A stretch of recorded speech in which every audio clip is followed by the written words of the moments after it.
Voila. Space Lizard. How you doing, man? Yeah, not bad. Oh, here's Tayters. Taters? Yeah, welcome. Here he is. He's arriving. I don't know if he's on a tractor beam. I can see his little square appearing. Okay, I can't see him yet. You see it? No, I can't see him. Perhaps it's because I'm in the main hub. Maybe.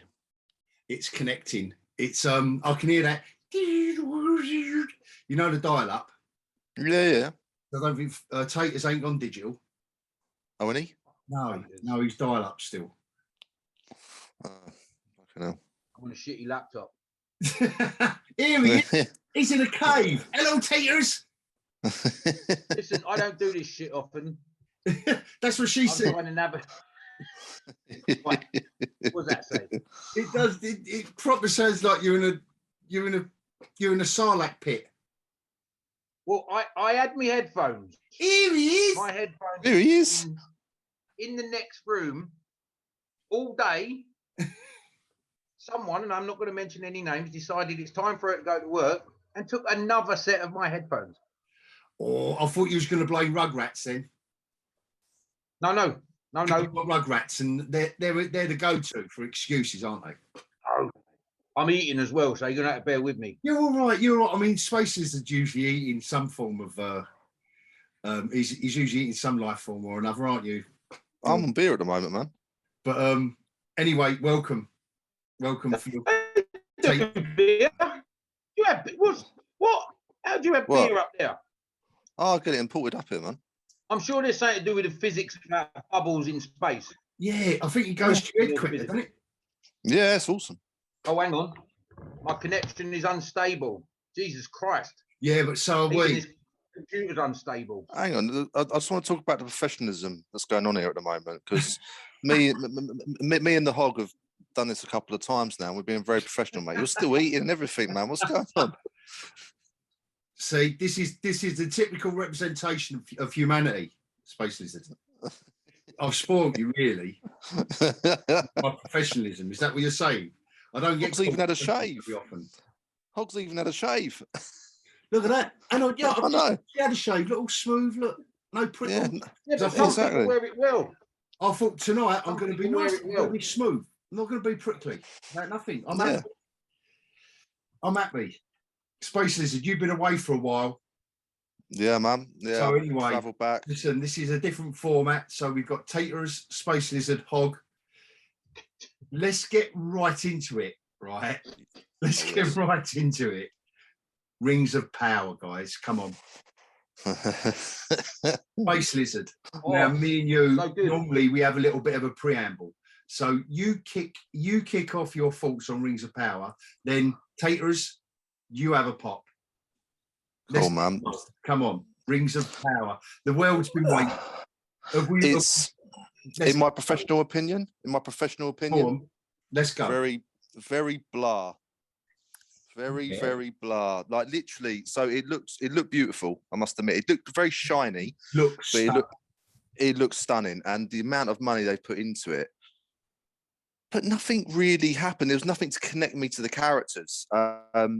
Galadriel, she didn't feel like, I know that it's a younger version of Galadriel, but it didn't even feel like anything similar to Cate Blanchett's interpretation of her. And I know like that how she'd done the character and all that sort of stuff, but it felt you could just call her a different name. It's like it's just another person called Galadriel, and there was nothing to tie me to her character, to like her character. I just found it very boring, to be honest with you, mate. There's nothing I can particularly slate it for, to be honest. It was just boring. It's a bit meh, like a bit. Just very bland. And the only bit I can really dig it out on, to be honest, was the bloke that plays Elrond. He was getting right on my tits. That bloke was. He was getting right on my tits. He was, mate, because he just seemed like a smarmy little prick. I just wanted to hit him every time he came on screen, mate. Are they? But I mean, Phil, I don't know whether it was yesterday or during the week, Phil, where you said, well, perhaps it's, I think we had a quick exchange of WhatsApps, and you said, well, perhaps this is how she starts out. She starts out horrible. And my thing is, which is valid. my thing is that I've read the Lord of the Rings books. I've obviously watched the films, the extended editions multiple times, but I wouldn't say I'm like a scholar of Tolkien. Is that true to what the character was? No idea. You're way ahead of me. I haven't read them. But is that I can't. The Samaritan or whatever the bloody name is. Yeah. Did you read Silmarillion? Or flick through it, Silmarillion? Did you read it before? Is it true to the source material? Because if that is part of her journey, and that's how she is going to become what we see in Lord of the Rings, okay, I get it. But if they completely changed the character from the source material, I hate it even more. No, I mean, you got to remember though, when Tolkien first put the Silmarillion together, there was a lot of kickback about that first pile of books, or stories, I should say. And then from that to Lord of the Rings, you're talking about another 12 years. That was a long time. I think the kickback to Tolkien then was so much. It's just like, okay, I'm going to narrow these characters now in the next story. Everything is going to be on point. Doesn't mean the prequels don't mean anything. It's prequels. Doesn't mean they don't mean anything. But, you know, I know there was a lot of kickback from that first pile of stories they got. Did you enjoy them though, Phil? Did you enjoy the first 2 episodes? Right, okay, enjoy it. The power. So old Space Lizard's had his pop. Are you thinking? I wasn't sitting there on edge. Oh, I can't wait. There was no cliffhangers. There was nothing like that for me personally. Like I said to you, I am gonna see this out. I want to watch this. I want to see it for its entirety. Again, not knowing the source material too well, like Liz, I'm not a scholar. I'm not a scholar at all. Who the fuck you calling Liz?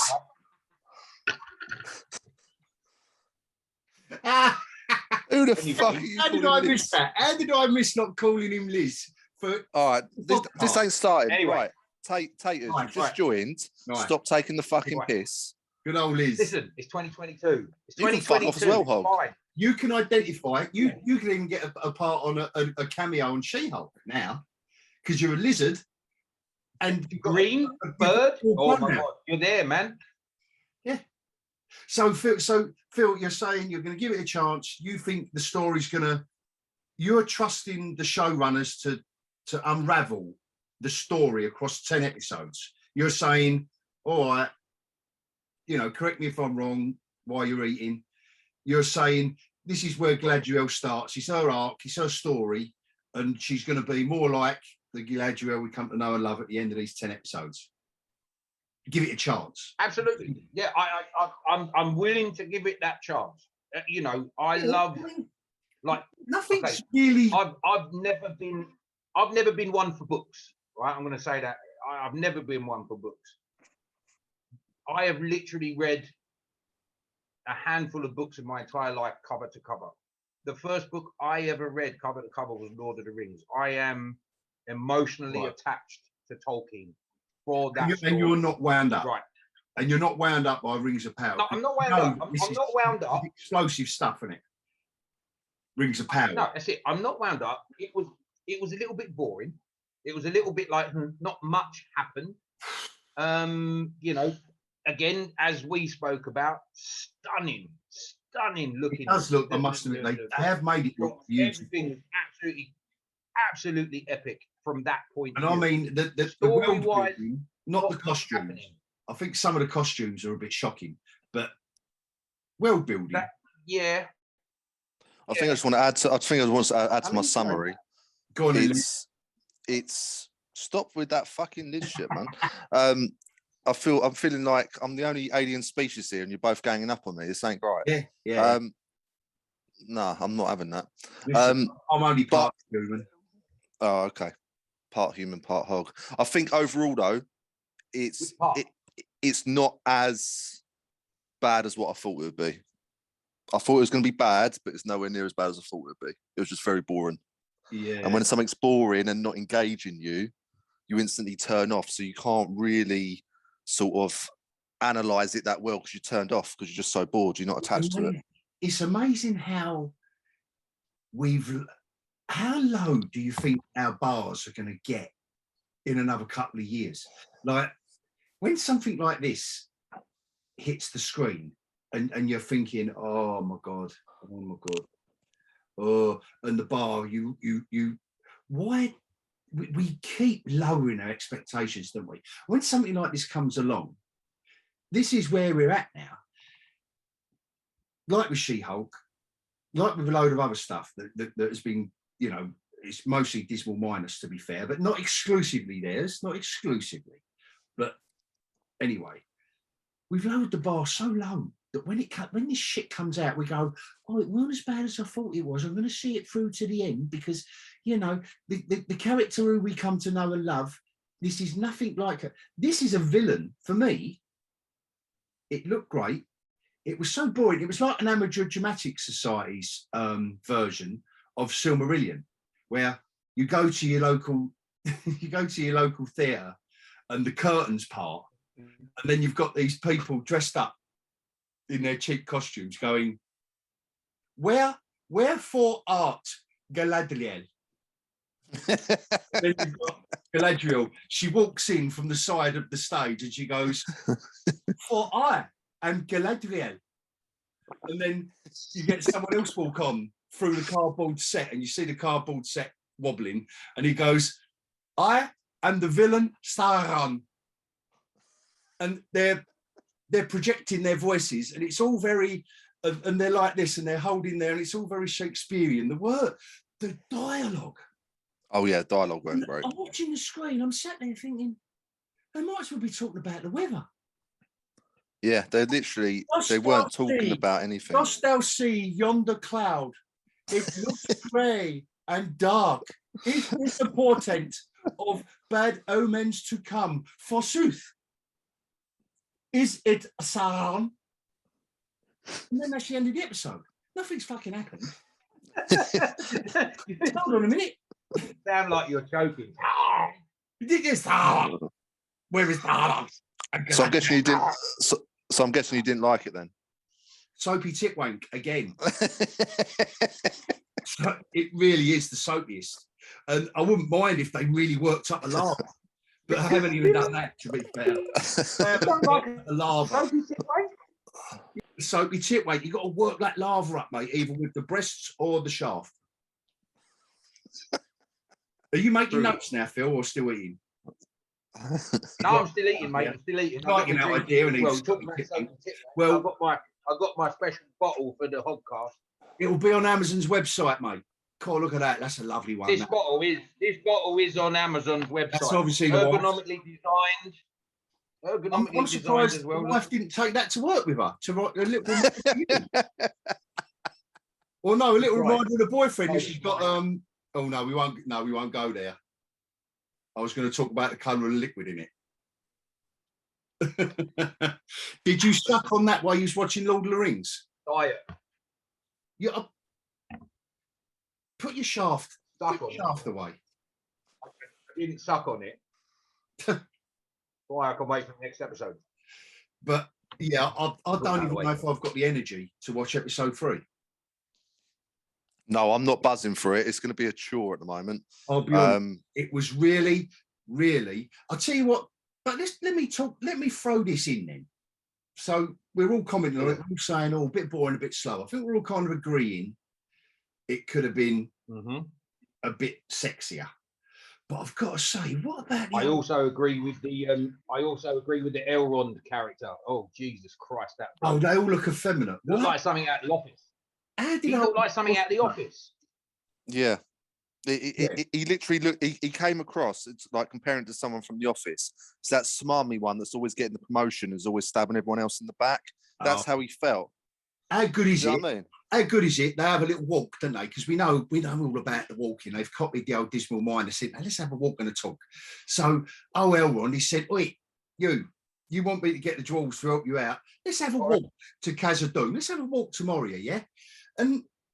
But they don't show you the vistas. They don't show you, like Lord of the Rings, Peter Jackson, when characters did walk from one mountain to the next, he got New Zealand out for you, didn't he? He went, "There you go. That's Middle-earth. You all know whether it was in the mountain, over the hilltops, whatever it was." the vistas were set out, and I know they did it. They did go there, didn't they? In this that elf city, what was it, Eleanor? And I'm not being funny. The amount of money. Yeah. What? No, you was going to say what? The amount of money. Where the elves come from? No, but that city. No, I was going to say with the amount of money they had.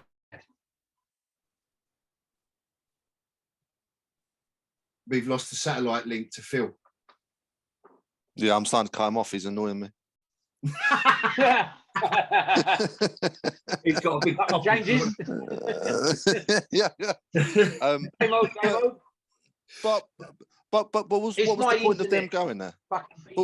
No, but how good was it? So obviously he wants to build something. The other funny looking geezer, because they're all. Why have all the elves got to look really like I don't want to go there. I can't, can I? No, but what was the point of him going there? Because he gets there and they waste about 10 minutes of them just smashing rocks. Yeah, but Come on. He could when he fucks him off. So he's made him walk all the way to the dwarf kingdom, knock on the door.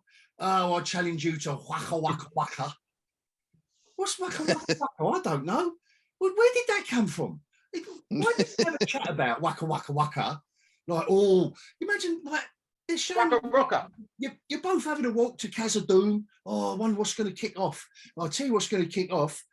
I reckon the only way I'm going to have to get in is I'm going to have to challenge him to waka waka waka. Really? Why is that? Because the dwarves are bastards, little bastards, aren't they? They don't like us. We've got lovely pointy ears. We're sexy as fuck. They're not going to let us in easy. So I reckon I'm good. But there was no setup for it. He just knocks on the door, gets told to fuck off, and then he goes, well, forsooth, I dost challenge ye to waka waka waka. And I was sitting there thinking, well, what's that then? Am I supposed to feel excited now? I thought it was going to be some sort of fight or something like that, like challenge or duel or something. Anyway, so then everyone, he fucks the bloke off. He's walked all the way to Khazad-dûm and he goes, oh, bye now. I've got to go and play a waka waka with the Prince Durian now. So you're going to have to walk back on your own. He goes, all the little midgets waddle out. Did you see that? Armored up. They all waddle out like that. They all look up at him. Look up. Come with us now. It reminded me of fucking Willy Wonka. I thought they was going to go and make some chocolate. Amazing. It was amazing. A good old Gandalf. We got some Gandalf. That was amazing. Yeah, straight. Is that actually? Is that bloke in the comic actually Gandalf? Is that what I'm missing? No, is it? It's out the multiverse. He's from Monty Python's Life of Brian. That's what it is. That's what it is. He's the bloke with the slipper. Yeah. It's Doctor Strange, isn't it? Yeah, it's multiverse 81218. Oh fucking hell! But 11210. Was that supposed to be Gandalf though? Yeah. Is it? Does anyone know? Yeah. From the information gathering my team have been working on throughout the Tratoscope. Yeah. All right. Yeah, just I don't know, mate. It just fell very flat. What didn't fall flat though, to be fair, was House of Dragon.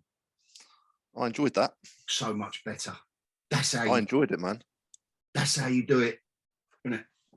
So I watched the first episode earlier, and straight away I was hooked. Straight away, mate. And that first episode, I've only watched episode one. Pretty good. Yeah. That first episode 1, mate. Yeah, especially with the jousting scene and all that. Matt Smith's character is glorious. He's the as well. Matt Smith. Yeah, he's the only thing that really holds it together. To be fair. He's quality. But I must admit, I did. Excellent. I liked how they've just set it up straight away. Like I'm intrigued to know more on what's going to happen. Like with trying to get his heir, then he had to make the choice about his wife or his kid. Then they both go. Fucking quality, mate. I thoroughly enjoyed that. That was for me everything you'd want from a first episode or something. Bearing in mind, threw it all in. Yeah, but bearing in mind how much was in terms of Game of Thrones and the backlash from season 8 and all that sort of stuff, trying to sort of get the fans back to it, that's how you do it.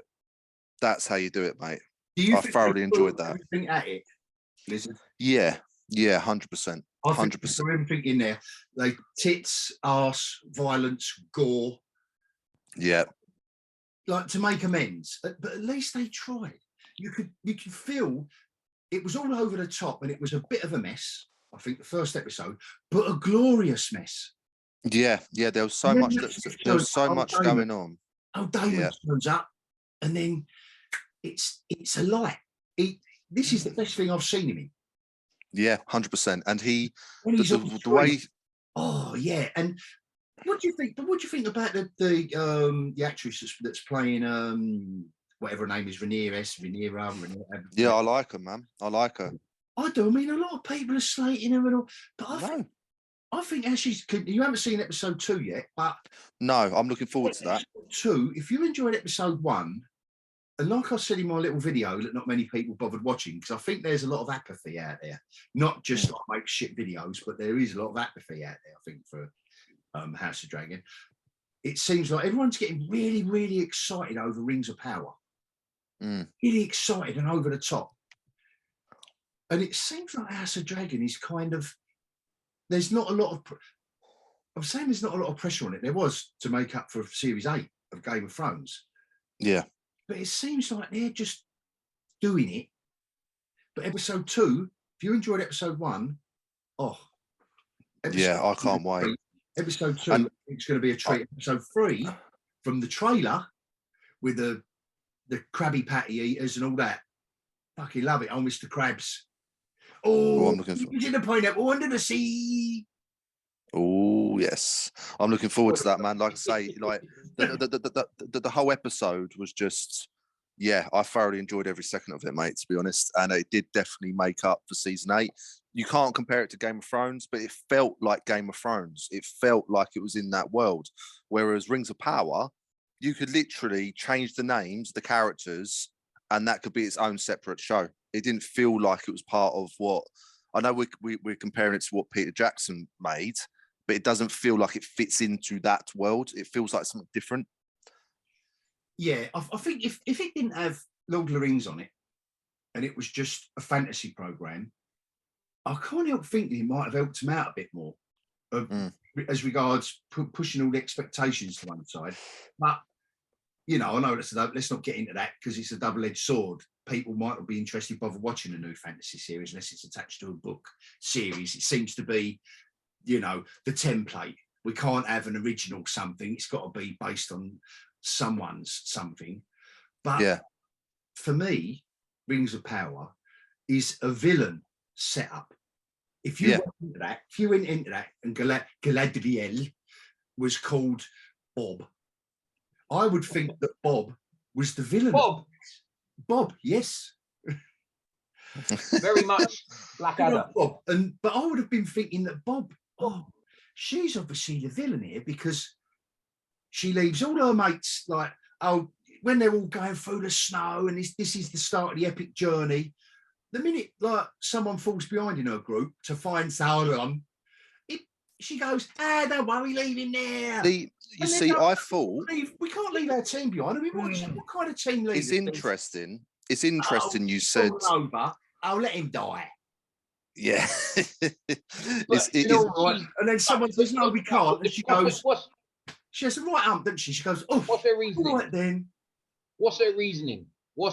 Her reasoning is what? Her brother got killed by Morgoth. She wants retribution. Yeah. Oh, yeah. Next best thing is Sauron. She's on a mission. She's sort of like, I am very single-minded in what I'm going to achieve. And if you are not with me, you're against me. And I'm going to leave you in the dust. I don't care. It's just like, get in my way. I'm going to mow you down. You slow me down, I'll go without you. It's just like, that's what I saw. I mean, again, it's just my point of view. I'm not too. That's what I'm saying. That's a villain setup. That's how you create a villain. That isn't how you create a hero. The hero would be the one who would sacrifice herself. That bloke who falls down in the snow at the end of the column, who might be the weakest member of her team. the hero's journey would be almost like, oh, I will give you my, oh, you've run out of food. Well, you have mine and I might die. But because I'm the hero, but the villain goes, oh, fucking let him die. Let's carry on. I don't care about any of you. Okay. Oh, the Snow Troll turns up. It took everyone in the Fellowship of the Ring to kill one cave troll. Oh, we've got a Snow Troll. They must be the weakest of the trolls, I reckon. Because you can get one bird to do a backflip and wave her little knife around and give him a little cut and go, whoo, and go, whoo, and he's dead. What did she do? Like, give him a okay, yeah. I mean, touch when she flipped over his head and just touch him there, and he went, oh, that was my brain. One thought I did have though, but I know what Phil means about the, you know, she's intense, but if it's the hero we've got to be rooting for 10 episodes, I don't know how people can hold on to it. I think it's 8. I think it's 8 episodes we got, not 10. But I think I think what makes that's 2 hours we're safe from. The fact that she starts off as a villain. She starts as a villain. Yeah. We see her, whatever, you know. And where does her journey as a villain actually end? Could it be the Galadriel we see, where she's giving the Fellowship their little gifts to go on the way, and she gets tempted with the ring, and she finally shuts it down and says no? Could that be the end of her journey? Could that be the end of her as a villain? Could she be a villain all the way up to then? Villain, whatever. Villain. Now you're talking like their dialogue. Could. Verily. Yeah, exactly. Oh, does be a villain. See, one thing I did think of as well was that bloke in the comic. The comparisons to Gandalf was quite clear that it was trying to make you think it's Gandalf, but I just got a feeling because obviously they're searching for Sauron. Oh, cool. What if that's Sauron in the comic? That's Sauron, you reckon? Yeah, right. I'm thinking. That's what I'm thinking. The little bits with that Gandalf character. Listen to him. Just simply breathing when he's trying to do something. Listen to Gandalf when he's doing his stuff, when he's intent and he's focusing. He's got that funny breathing pattern that he does. He's obviously got the grey cloak that the little girl gives him. You know, his ability to talk to the fireflies like he does with the moth. You can't objectify the Half-Foot tribe like that. The little girl. Nori. That is a strong. What's wrong with Norris? It's a strong female character with a female friend, and they are not lesbian.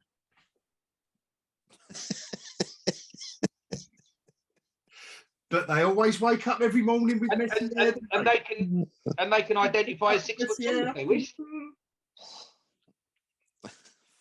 Yeah, no. They can identify as 6'2". That's absolutely fine. Yeah.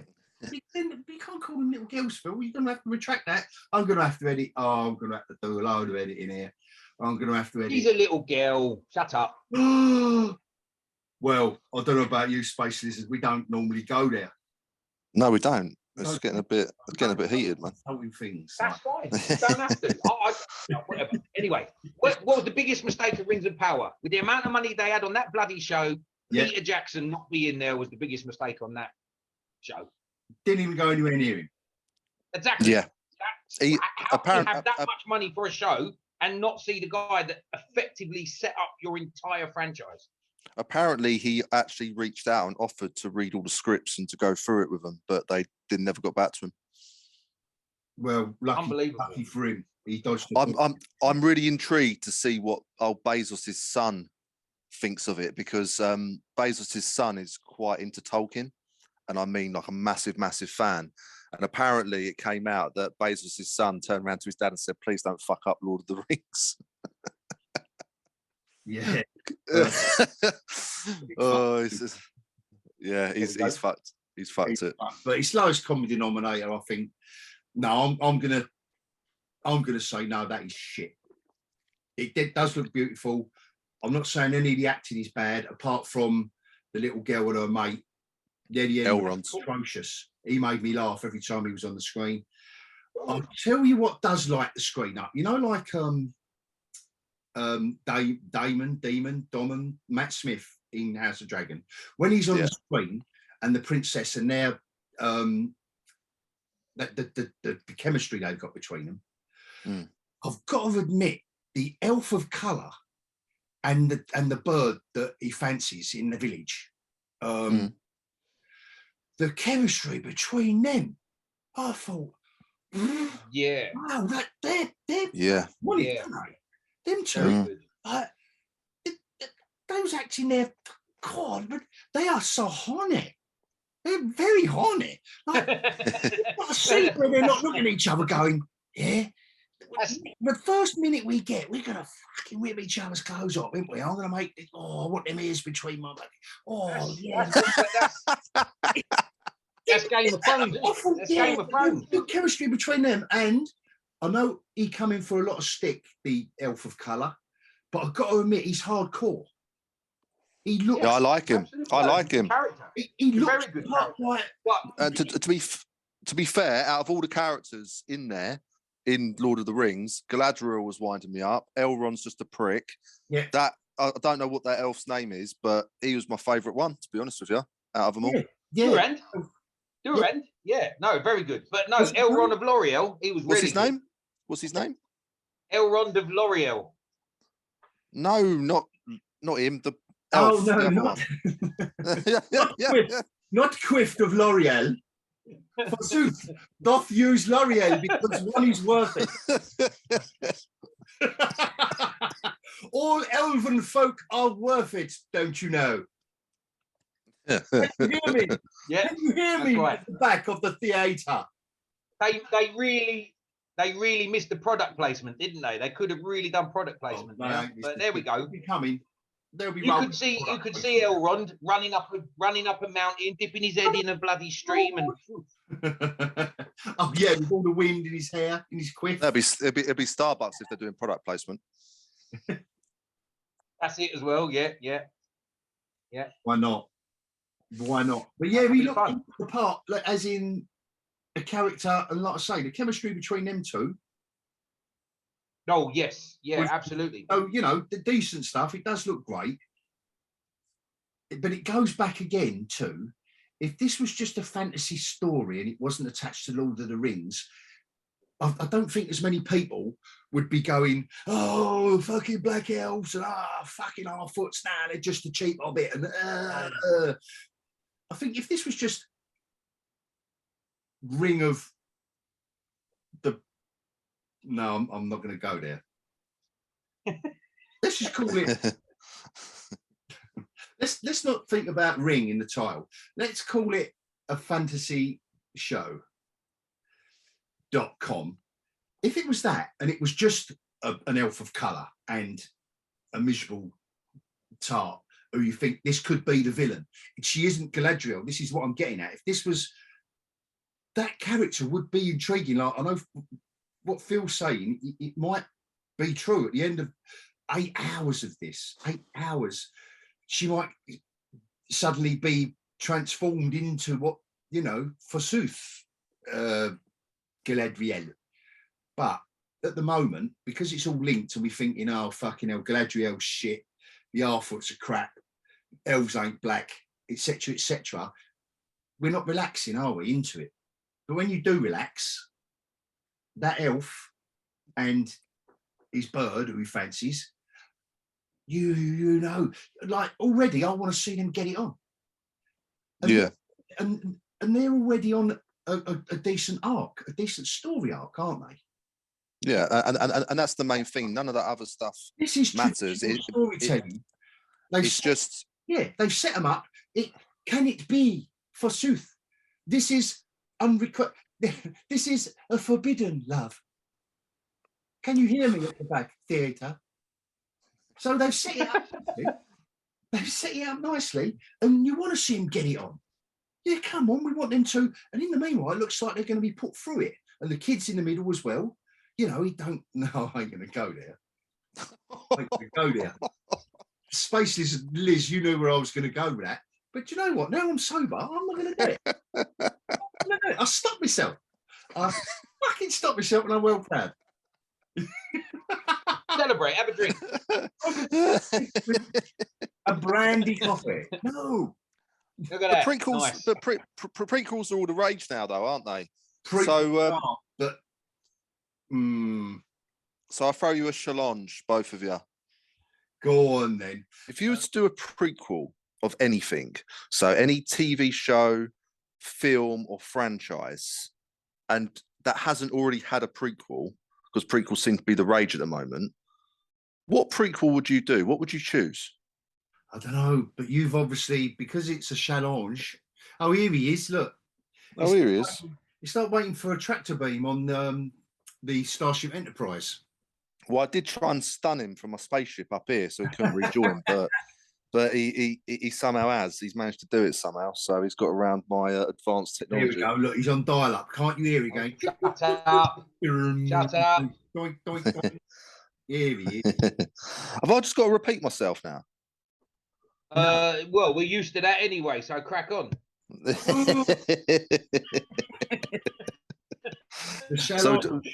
So I'm just laying down the challenge. So any film, TV show, or franchise that hasn't already had a prequel, if you was to pick one, what would you choose? What about prequels to the Star Wars? Have you guys got yours? No, I've got mine. He has. Oh, you haven't got one. Liz has. Liz has got his one because he's. Stop it with that Liz shit. I'm loving calling you Liz. I'm not. Lizzie. You've always been Liz. You're always going to be Liz. Lizzie. Thin Lizzie. Just the way it is. How skinny you are. You're a thin Lizzie. There we go. I don't know why I joined this shit. You know what I mean? Well, that's a compliment. Go on then, Liz. Go on, yeah. What's yours? Event Horizon. Event Horizon for the original. So follow the original crew on the original Event Horizon mission and go from there. That's what I would do. And my initial thought was Blade Runner, but I went with Event Horizon. Because Blade Runner, you could have like the creation of the replicants, the Tyrrell organization taken up. You could do stuff like that. No? No. I reckon you could sell that to Amazon Prime. No, but for me, Event Horizon, because obviously you get the setup at the beginning of, you know, this mystery of the ship, of where it's gone and all that, and then you see little flashes on the video logs and recordings of the shit they went through. So, yeah, I think Event Horizon. We see the trouble that the ship got into. Yeah, the original mission. What happened to them? And it's been so long since the original one. And the original one, they were going to do a director's cut, an extended edition of it, but the archives and all the film got destroyed, so they could never do the extended edition in all its glory, where you see a lot more of the archive footage that was on the ship's computers and stuff like that. So I just think, yeah, Event Horizon, that's my one. I don't know, Phil, prequel, right? Okay, what I would. How can I word this? I've got two actually. One of them you know already because we spoke about this endlessly. From that picture that we saw of Yoda as a young Jedi, that still for me is like, oh God, oof, yeah. But yeah, no, we won't do that. We'll stay away. Yeah, go there. So you want to see a prequel to Yoda? No, someone will fuck it up. Right, the one that I've thought about since I was a kid, Goonies. Prequel to Goonies. I want to see prequel to Goonies. Yes, no, actually, they're all children anyway. Actually, watching the story of One-Eyed Willie. I want to see. I've always been intrigued by Willie. I want to see that. Oh, we know that. We've been playing with it all night. Yes. Willie is always fascinating. Close up shot. I want to see surrounded by cock. I want to see the story of Willie.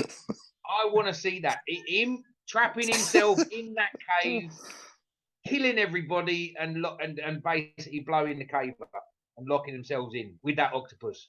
Mind you, that probably wasn't there then. So yeah, forget that bit. Well, you could invent something. And not only that, the prequels now, it doesn't care where it ends up because there'll be another prequel in the middle. So you can just do whatever you want. Doesn't give. Yeah, mind you, isn't there such a thing as a immortal octopus, or is it an immortal squid? I can't remember. It's one of the two. No. Yeah, there is. I just can't remember which one it is. Listen, go on Nat Geo, look it up. I guarantee you it I exists. would be fact checking that a bit. You fact check it. Go for it. You telling me what to do? Yes. So you would have an immortal, want an immortal octopus at the same play school as the kids in Goonies. That's it. You should be working for. I'll tell you what. I thought me and Liz fired out enough ideas for Dismal Minus, but you, Phil, that's a good one. That's a winner. Tell you what, we should be. Why are we doing this? We should be in Hollywood now, mate. Talking to old Feige, saying, "Mate, are we not? Is this not streaming to Hollywood? No. I'll update you on that. So we've been me and you, Phil, sort of pitching. We're white and heterosexual. I don't know about Space Lizards, but we're white and heterosexual. I'm very diverse, Space Lizard. Now look at him. Look, he's making. But no, we have been trying to get contact with Feige because of the Animal Avengers stuff, but he's proving a bit difficult. Yeah, I mean, I would like to have contact with Feige, but in a completely different way. So never mind. Yeah, I'd like to have contact with Feige with your water bottle. Absolutely. I'd say, Kev, me old mate, are you thirsty? Here's Thor's hammer. Yeah, I would touch him. I'd use your bottle to touch him here, here, and here. Especially after I've seen Daredevil in She-Hulk. Don't get me started on that. Well, she's the same colour. Anyway, what was your prequel? Come on. Let's get your prequel. My prequel would be to Charlie Brown. So we find out Charlie Brown. Yeah, Charlie Brown. Like where did his mate get the blanket? Yeah. You know where did Snoopy sleep before he got that? Where did Snoopy? How many brothers and sisters has he got? How did he end up there? And you know the teacher. You remember a teacher that all you ever heard was wah wah wah. Now, is that a bloke? Is it a woman? I need to know. I need an origin story. Teacher, I need to see he or she. Well, nowadays, a bit of both, maybe. A bit like in the Tom and Jerry cartoons, you only see. You remember when you only see the person of colour's legs in Tom and Jerry, and they were of a colour. Oh yes, and yes. Her voice. It'd be Big Mama, yeah. The teacher could, but maybe have a woman's. Maybe we find out that it's a woman, but we see her drinks bottle hanging down. Maybe I don't know. That'd be my prequel. I want to find out how Charlie Brown got there. Come from Colombia.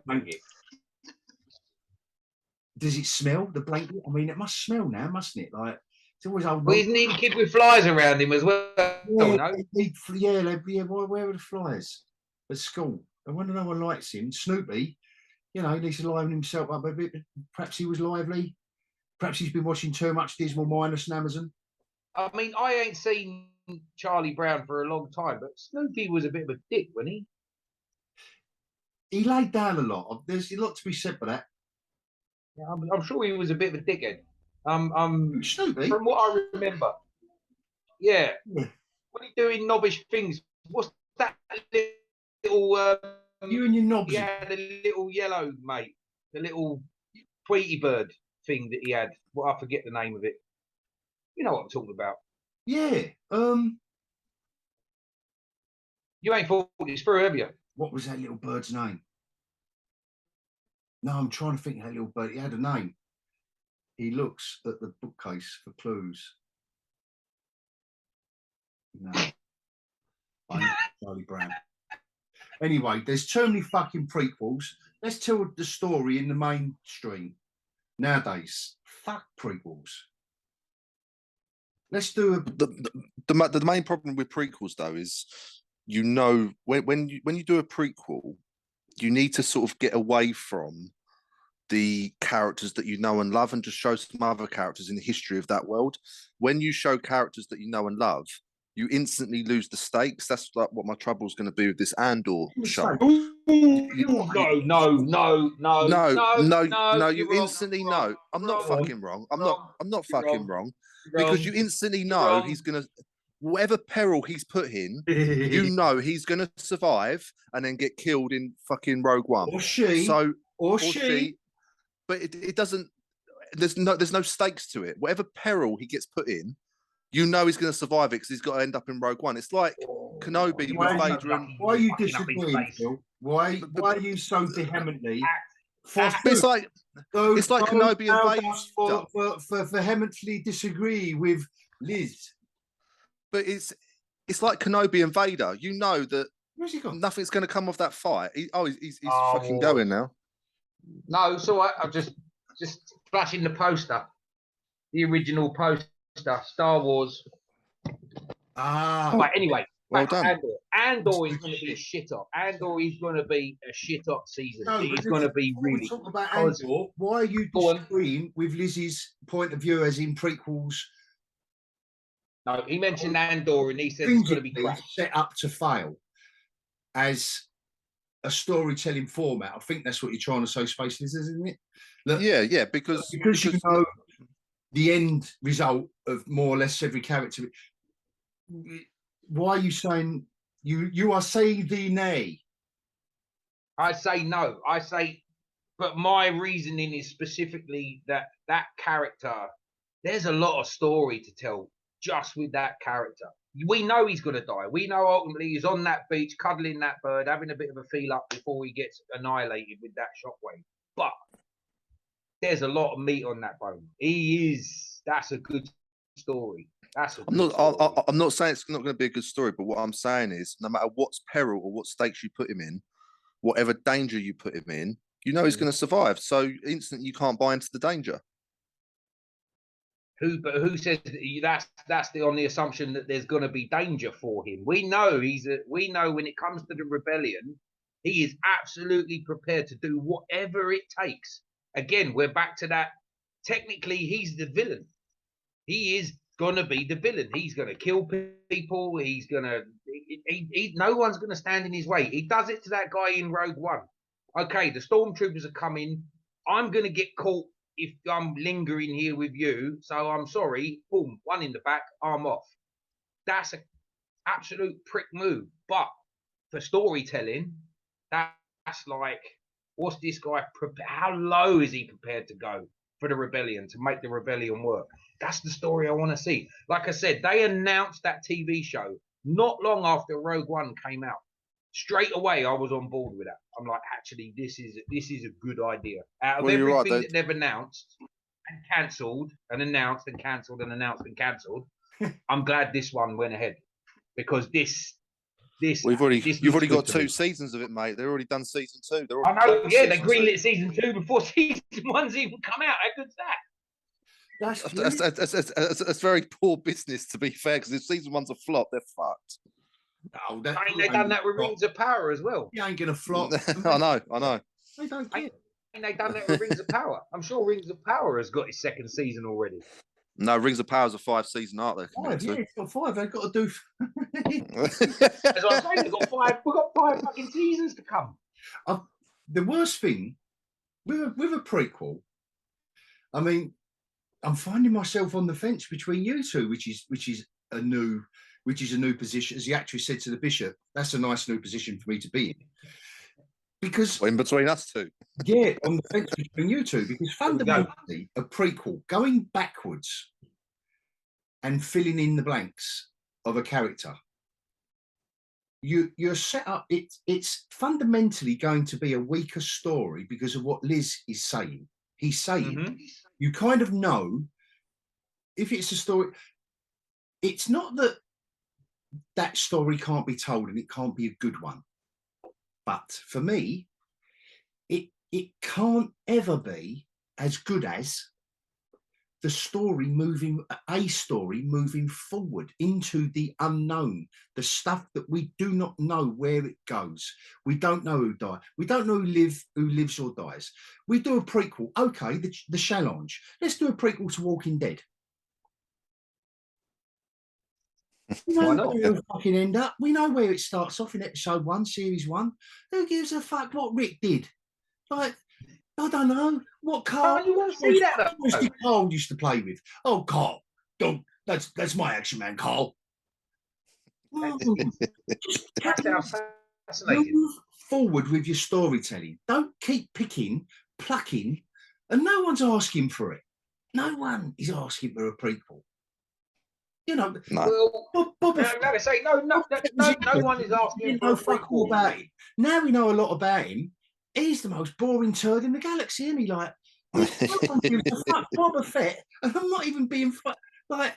Boba Fett used to be fucking hardcore and awesome because we didn't know a lot about him. He looked hard, didn't he? Yeah, he's got a rocket on his back and he gets eaten by a fucking Sarlacc and all the rest of it.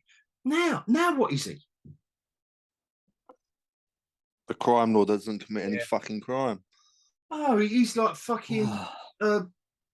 He's like the Clouseau of the crime world. Oh, if only. Isn't he? Oh, if only. If only. Do you have a room? Oh, no, that's Andor, isn't it? I want to see. I want to see Fennec Shand. I want to see Fennec Shand jump out your rancor. What do you mean you want to? What do you mean you want to see Fennec Shand? That's Fennec Shand's show anyway. That's what I'm saying. But I want to see her jump out of the fridge and try and chop him as he's walking past. That would be amazing. No chops are allowed. Do you want the Ewoks? Ewoks? Ambush plot. I think Star Wars, the only way they can go now is go back to the Ewoks, do a prequel. No. Oh yeah, could you imagine that? Guys. Could you imagine that, Roy? Could you imagine that? That would be amazing. We don't go there, Phil. No, that would be so amazing. Space Bears, the prequel. Mind you, they did that. They did that 2 or 3 times. I can't remember. You had Battle of Endor and Caravan of Courage, and wasn't there some special that they made? No. You would know, Roy. I know you're the authority on Ewoks. No. Oh, shut up. Like, right behind your computer now, I guarantee you've got a full-size Ewok right behind where you're sitting. No, I'll tell you what I have got. He's fumbling around with his dribbles. I've got the clean skulls of dead. I've got a big stack of them. You know the helmets in Rings of Power that you're collecting off the battlefield? Well, I've got Ewok skulls. Space Lizard has helped me go throughout the galaxy collecting Ewok heads like the Predator. You know in the first Predator where he's got the thing to clean all the flesh off the bone. That's it. And I hold fucking Ewok. I'll get them Ewok skulls like that, all that fucking silly fur, right? I'll peel the fur back off their heads because they're chopped off at the necks. They're silly little fat double chin necks, right?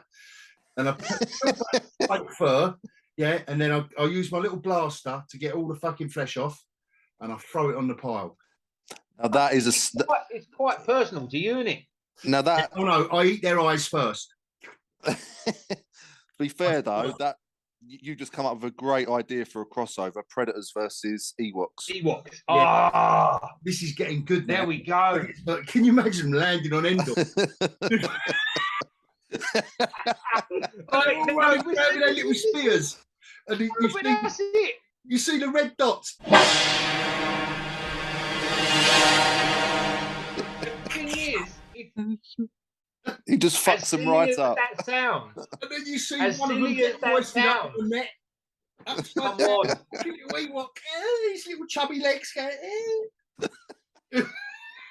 As silly as that sounds, if you got the people that made Police Squad to do that, it would be amazing.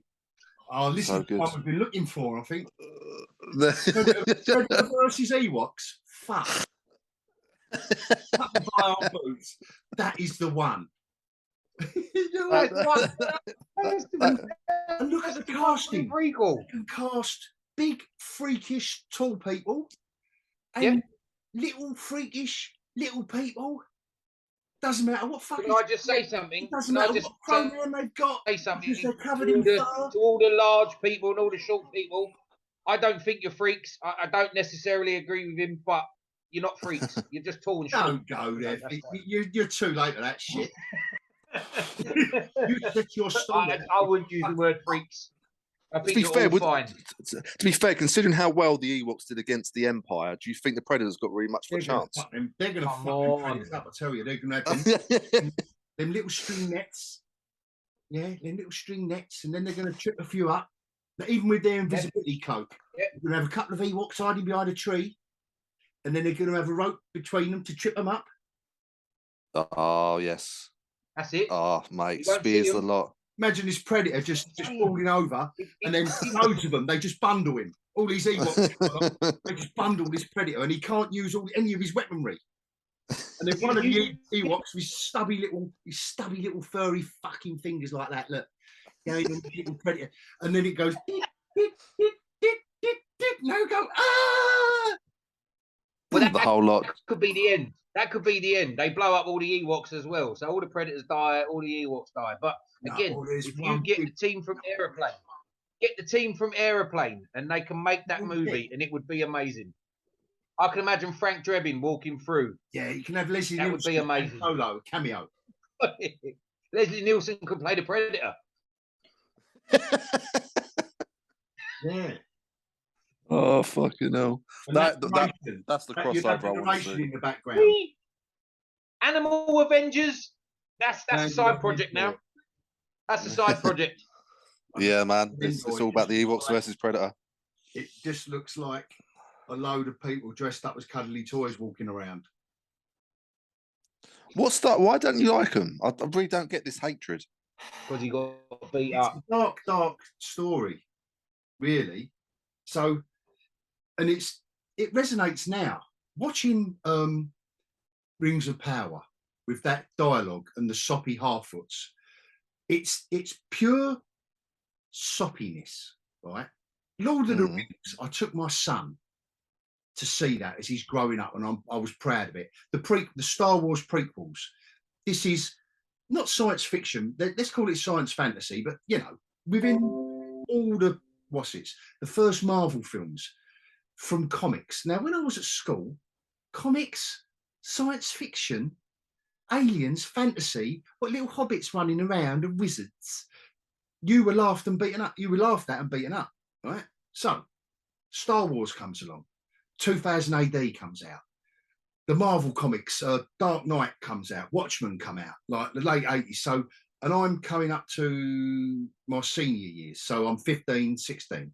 Right. Now I'm going, yeah. It's like geek chic now.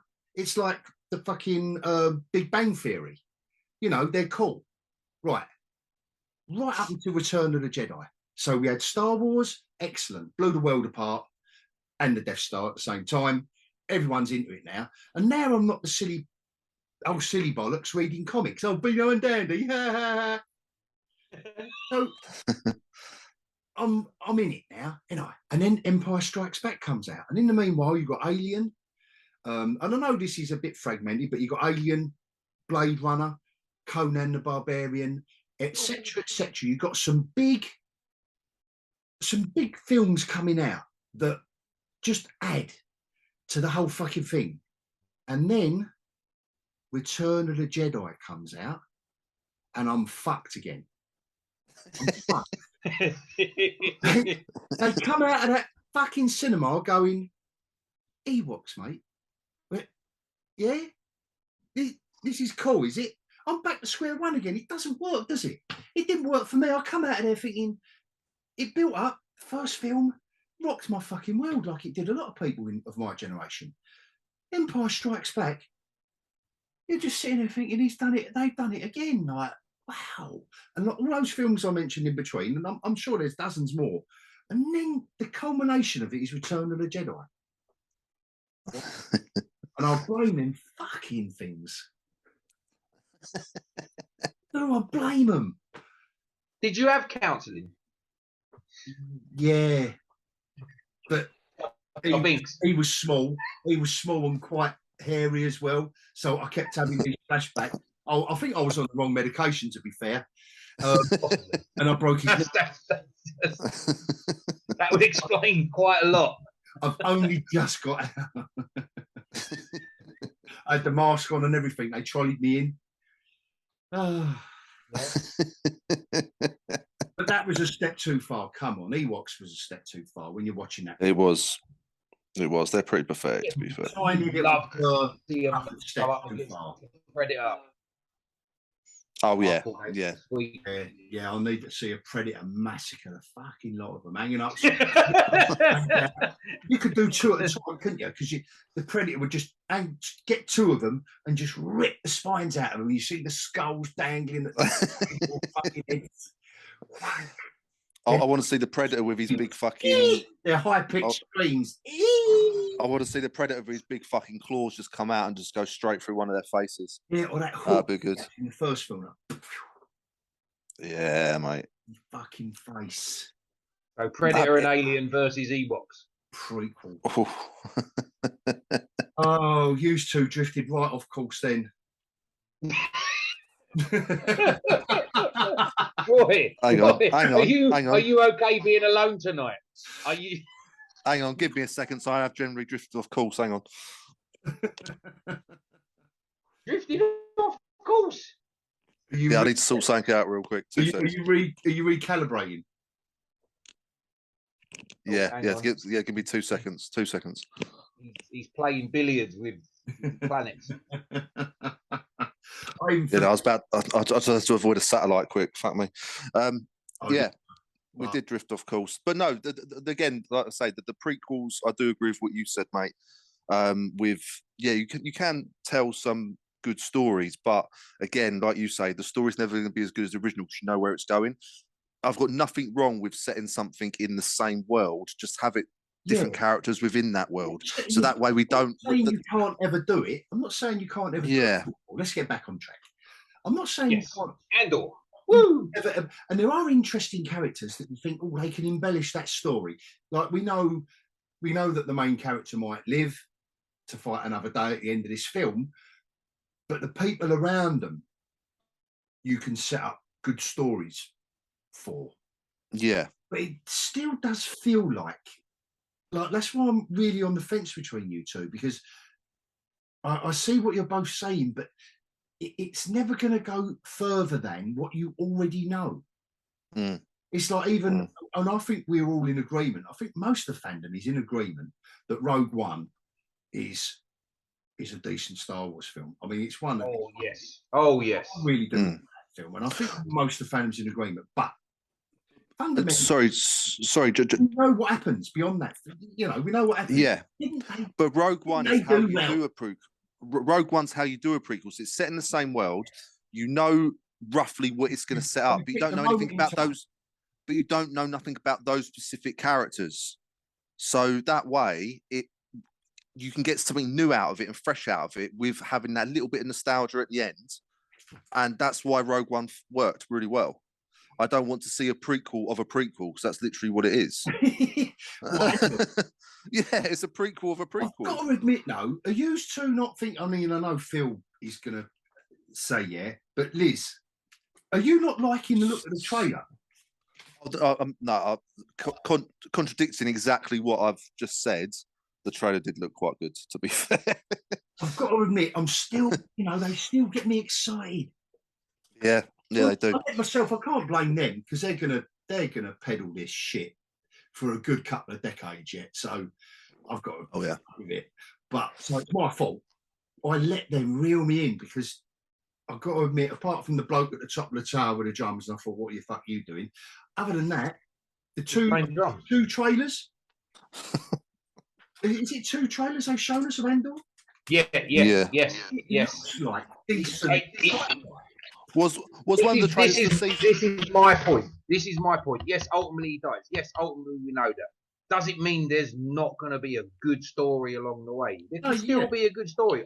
If anything, it could. It is. You could add an element of tragedy to it. Like there's yeah, but you know the ending already. There's a foreboding to if you know they're going to die at the end. It's like when a film starts with the death of the main character. The rest of the film, it doesn't make it a shit film. You think, oh no, how is he gonna die? How did he get it? But we know how, and what's his name? Cassian Andor. When's that coming out anyway? I'm trying to unsheath.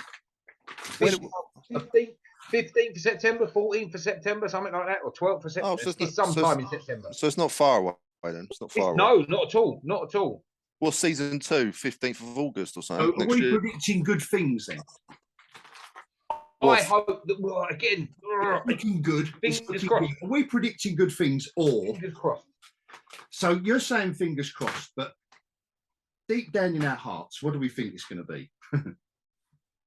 I think it's going to be more Star Wars that we've seen recently, more like Boba Fett style, more. do we think, more, Phil? more do you Kenobi? think they're breaking the mold with this one? It's not going to be smuggling people out under their coats and walking along and getting the bus with some stormtroopers. It's going to be a bit hard. Not. I honestly believe this is going to be quite full on. I think you're going to see this character do some nasty shit and all What on Disney Plus? I don't know about nasty shit. On Disney Plus. Well, I mean, you know what I mean. You're going to see him do. You're going to see him do things that typical Star Wars characters wouldn't do. As you got to remember, Star Wars was written for 12-year-old boys. You know, it was written for young kids. It was always aimed at young kids. I don't think this is a kid show. I don't think this is a kid show. Really? But then Star Wars is, for the most part, evolved. The problem with Star Wars, people that see it as kids grew up expecting everything to grow up with them. See, I disagree with that. I disagree with that because, okay, it's aimed at children, but when you write something very clever and you don't necessarily aim it, and you don't necessarily aim it at anyone, people of all ages can enjoy it. Yeah, it's the same with it's the same with Marvel in the first 10 years, the glory years, the Infinity Saga. Doesn't matter if you're a kid, if you're older, it doesn't matter. It's aimed for everyone. When you start to try and aim things specifically for certain demographics, that's when it falls apart. Because what's so good about these big franchises like Star Wars, like Marvel, is that it's aimed at everyone. Mm-hmm. And as soon as you do something like, well, Kenobi, for example, where it's just dumb as fuck, stupid, and quite obviously aimed at children, then you're alienating quite a lot of your. I don't know what the audience was. I don't know. I think that's Ewok. But you're alienating most of your audience by doing that. It's the same with so many people love it. I think there's a new audience out there, Liz. But it's the same with She-Hulk though, because what audience is that? That's not for Marvel fans. What audience is that fucking for? Just quickly, just quickly, lads, before She-Hulk. I found this quote, right, and it's from Moses. This Star Wars collection, right? It's all of the. It's a 3-volume tome, right? Limited edition thing, and it collects all of the newspaper strips that they done. They were set between the first and second films. New Hope and Empire Strikes Back. Phil, caught up with them, right? And listen to this. This is Archie Goodwin, very famous comic creator, very well-renowned writer, editor, etc. Can I just stop you quickly before you carry on? Go on. Can I just stop you very quickly? Because you said something that it gets my heckles up every single time. Right. There's the original poster. Yeah. Can you see on there anywhere that says New Hope? No. No, thank you. That's it. Carry on. Right. So this is what he says about franchises and either just what. But I think this is really just one of the basic appeals of the best speculative and imaginative literature, such as Lord of the Rings, Frank Herbert's Dune, and even in Marvel Comics, is a fictional universe that makes you feel it has a vast life beyond the story it is set within. So nice. This is what we all want more. We want more. But why I sit on the fence with the whole prequel thing is that it seems that all we're doing is looking at what we've already done instead of we're looking back and down instead of looking forward and up, like at the other planets in George Lucas's universe created, we're just looking at the same old spunky little thing we've done before. Oh, is it a desert planet? Oh, that'll be good for a prequel. Oh, has he got a robot that's been in one of the other films? Oh yeah, we can fucking dig that out of the costume department. Excellent. So we all agree Andor's going to be spot on, and everyone's really looking forward to it. Yes, I am. Can't wait. Yeah, I literally can't wait.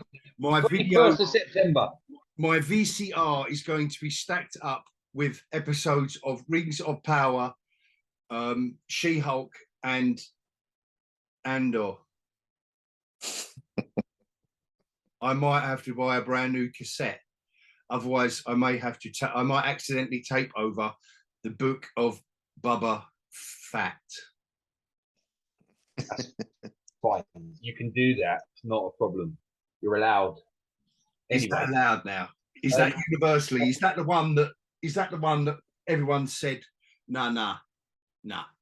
That's enough now. Well, I mean, they have to. You know, you sometimes set the bar, don't you? You have the bar set quite high, and then Boba Fett is the one that you can't go lower than. So we're lower than a Sarlacc bollocks now, aren't we?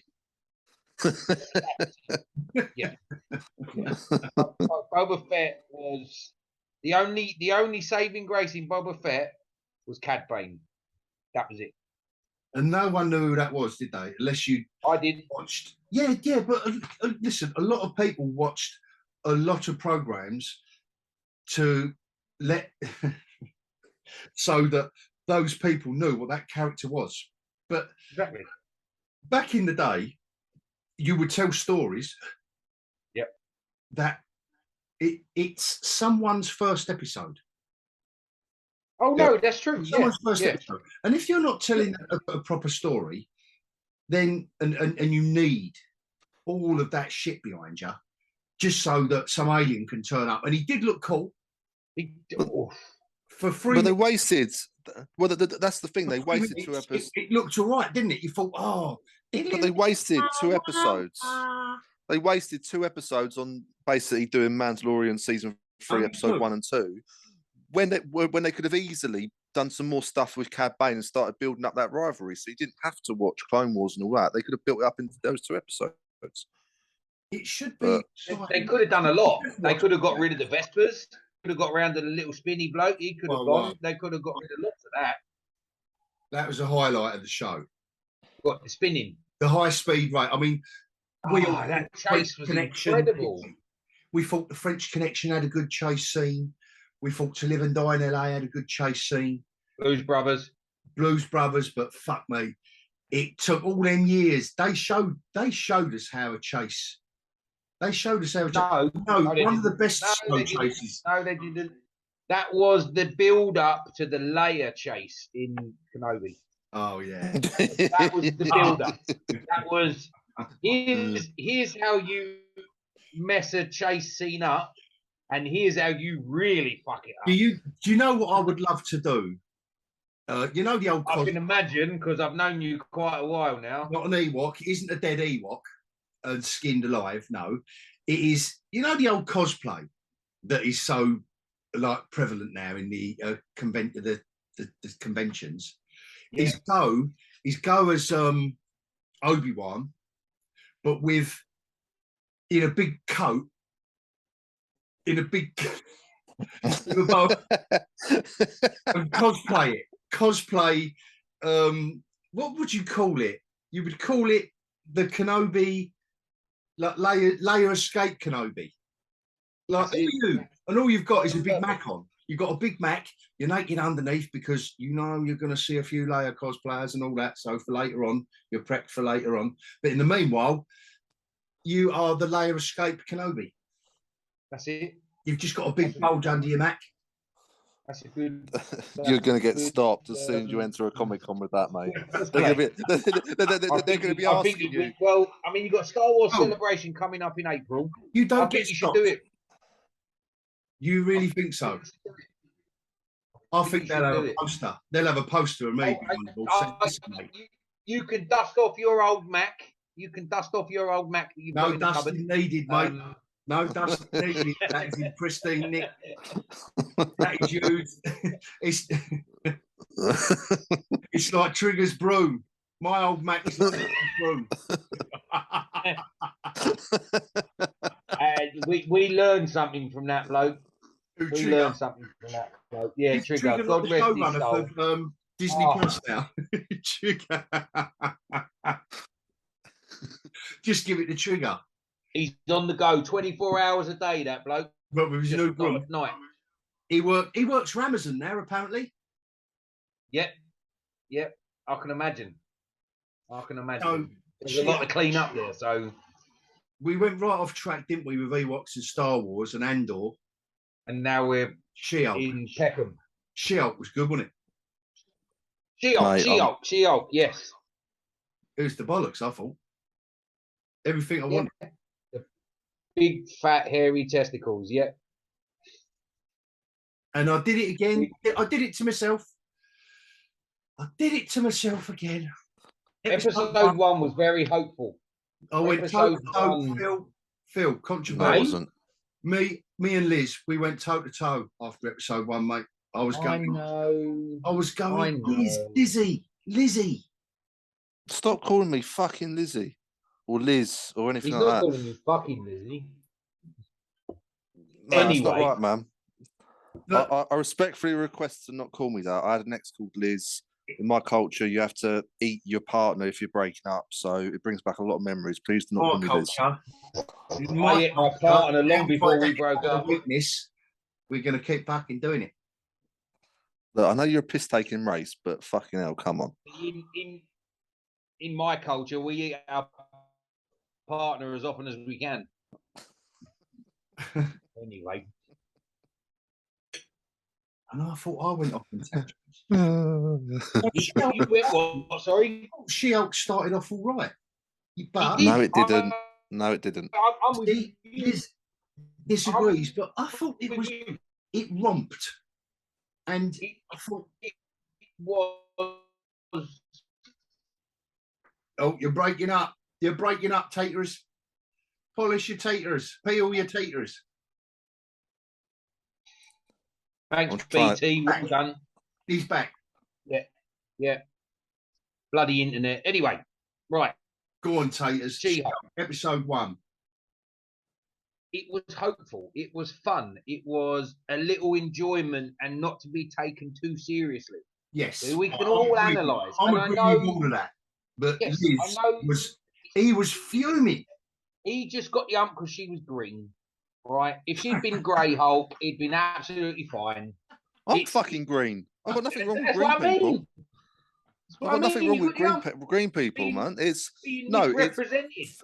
for me, and I'll say it how it is. For me, it was everything was too easy. I wanted to have the episode as it was, but with some minor tweaks. So for me, it should in the car crash. No, for me, in the car crash, it should have been Hulk that had to make that decision to save her. It should have been her that was injured, not Bruce Banner. Her that was injured, and he had to make that decision on the spot, let her die or turn her into a Hulk. That could have allowed for much more character development. On top of that, I would like to have seen her when she's human to be quite timid, and then the She-Hulk persona comes out and she is how she is. And as well, I'd like to see that a little bit of adversity for the couple of minutes, if that, where she's getting it wrong, then it clicks, then she starts to become cocky, then you get that sort of family competitiveness between the two of them. Where it was all just so easy and bland, it was hard to get behind her. I know it's supposed to be fun, I know it was a laugh, but I wasn't laughing. I really wasn't laughing. And then episode 2 just got worse. And then episode 3, I nearly blew my fucking top, mate. That really wound me up, episode 3. Right. Your atomic cannons at indiscriminately inhabiting. I wanted to invade, mate, to be honest. I've been trying to protect you lot for ages, but no, it's a step too far. I wanted to fucking invade and wipe it all off, mate, to be honest with you. But no, episode.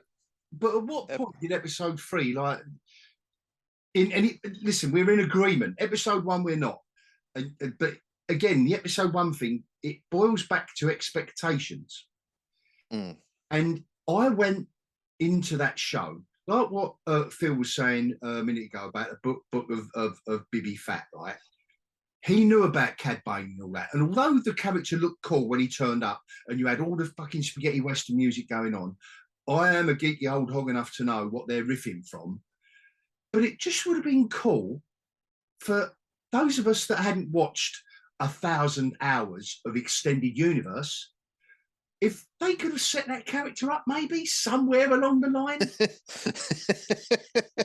Who knew? Who knew? Yeah, just twisting his guns and going, wow, wow. Who knew you had to set characters up these days? Do you know what I mean? She-Hulk, I'm going into it and I'm happy with episode 1 because I've got all these John Byrne comics in my head that were stupid, taking the piss out of fanboys, taking the piss out of the kids who are reading the shit. But don't you think in order to take the piss, don't you think though, in order to take the piss, it's like a group of mates, like us three, we can take the piss out of each other. If we had a fat friend, we can say take the piss out of the fat one. Parody has to come from the heart. Yeah, parody has to come from the heart. So if we had a fat mate, we could call him Slim, take the piss out of him. But as soon as anyone else calls him Slim, it's like, no, hang on. The people that are writing this aren't nothing to do with that genre. They don't love the genre or anything like that. So they're literally taking the piss out of people that love that genre. If it's coming from within, that's cool. Take the piss. Like we take the piss out of each other, this and that. But when it's someone on the outside taking the piss, that's when it's different. There's no heart in it. Yeah. And that's the issue I've got with it. And one major point that I'll say is, so after episode 2 came out, there was a load of tweets saying episode 3 there's going to be an amazing cameo, a big fucking cameo. You're telling fucking Marvel fans that there's going to be the biggest cameo ever seen in a Marvel show, right? Instantly you're thinking, oh, is it Spider-Man? Is it Doctor Strange? Is it this or that? Instead, it's a fucking cheap knockoff Nicki Minaj called Megan don't forget the 2 E's on the middle name, Stallion. What the fuck has she got to do with Marvel? And how is that going to excite a Marvel fan? Because you literally just tweeted out there, biggest cameo in a Marvel series or whatever ever. And it's not even a Marvel fucking character. I thought it was a comedic piss take of Nicki Minaj. I didn't know it's I didn't realize it was a real person. I didn't realize it was a real person. Nor did I. I thought the stereotype of a rapper of colour. A parody, yeah. Yeah, I thought it was literally like the nails and all that. I thought, hey, what a stupid fucking name. Look at the size of that. I'm going to go there. But who do they think they're marketing it to? Who they think? Yeah, but who are they marketing it to? Because you're telling Marvel fans it's the biggest cameo ever. Fam, the new generation of Marvel. Oh, come on. No, it's bullshit. Fucking enraged. You've got to get, you're so fucking old, man. You know what I'm saying? Nah, it's bollocks, mate. Absolute bollocks. And not every character. When I press the button on my window, I hear them talking such. And the other major issue with it as well is just because it's supposed to be the comedy series of Marvel, let's face it, every fucking thing Marvel's now is just pure comedy. But it's supposed to be the fucking comedy series of Marvel. Doesn't mean to say that every character has to be comedic. So it was going to be a winner because they would it would just fall in their laps that this was a piss take. Emil Blonsky, he doesn't need to be a funny character. Emil Blonsky does not need to be a funny character. There's no need for him to be a funny character at all. No, you need to. That's the point. But that is the point. See, I didn't mind that. And Tim Roth is hamming it up lovely. He is, yeah. Just enough. But who cares about the Abomination? No one. Exactly. Who cares? Exactly. No one but Wong. Who cares? Oh, Phil. I mean, Wong. Who knew he was a comedy genius? Who knew? Who knew? He's a hero. He's a hero of Wong's. He's not talking about Wong a lot. Well, Wong's is the new Nick Fury of the MCU. He just pops up everywhere. But yeah, I mean, I like Wong, but I didn't like him in this. Wong was just is a bit stupid, really. Like, right, so Wong's story in this, let's break this down. Let's look at it logically for a second, right? So he's got his sorcerer's right. Minors, you can't do this. It doesn't. That's right. No, but listen. Just fucking listen. Totally Wong. Right, so Wong has got his little training package he's been given. He's got his couple of online courses and whatever else he's fucking got to become the Sorcerer Supreme, right? And part of that training package, he's got to battle a fucking monster of some sort or like a really big challenge. So, one, he doesn't think, oh, my mate's the Hulk, I could use him. Or two, let's do it in a confined area. He decides to do it in an underground fight club in China, and he decides to break the Abomination out of prison. That he doesn't know that if he can actually control and if he breaks free and how dangerous this man is. Why don't you just call up the Hulk, say, mate, can we have a little sparring match? I need to complete this, like, tick off this checklist so I can submit it to the top bosses so I can be the new Sorcerer Supreme and get me promotion. At what point would you think, like, oh, let's break the Abomination out of prison and do this and do that? No, just get the Hulk, mate. Fucking load of bollocks, not thought through at all. Fucking hate it. Pissed off. Not through, and not even, like I say, this should have been such an easy fit, She-Hulk. That's why I'm so optimistic about it.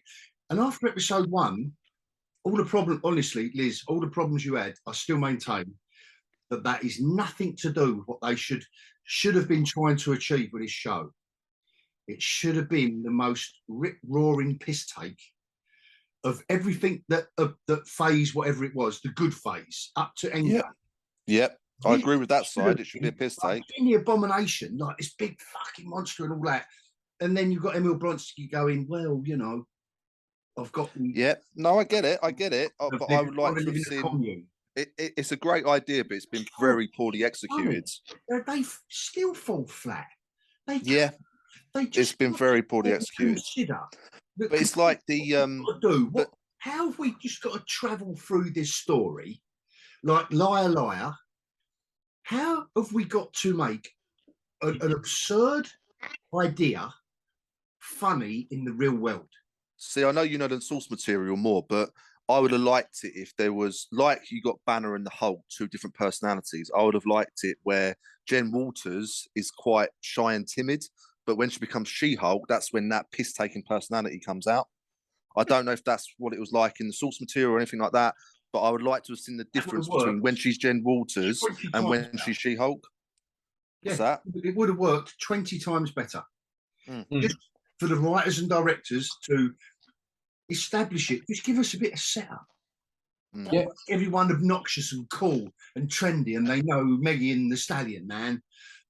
No, but they can't. It's mostly why the Hulk works. They just can't do it. It's mostly why the Hulk works. You know, you had Banner, the Professor, the Genius.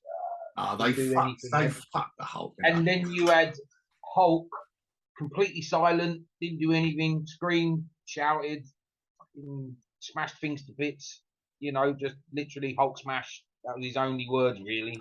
Remember when the Hulk was fucking scary?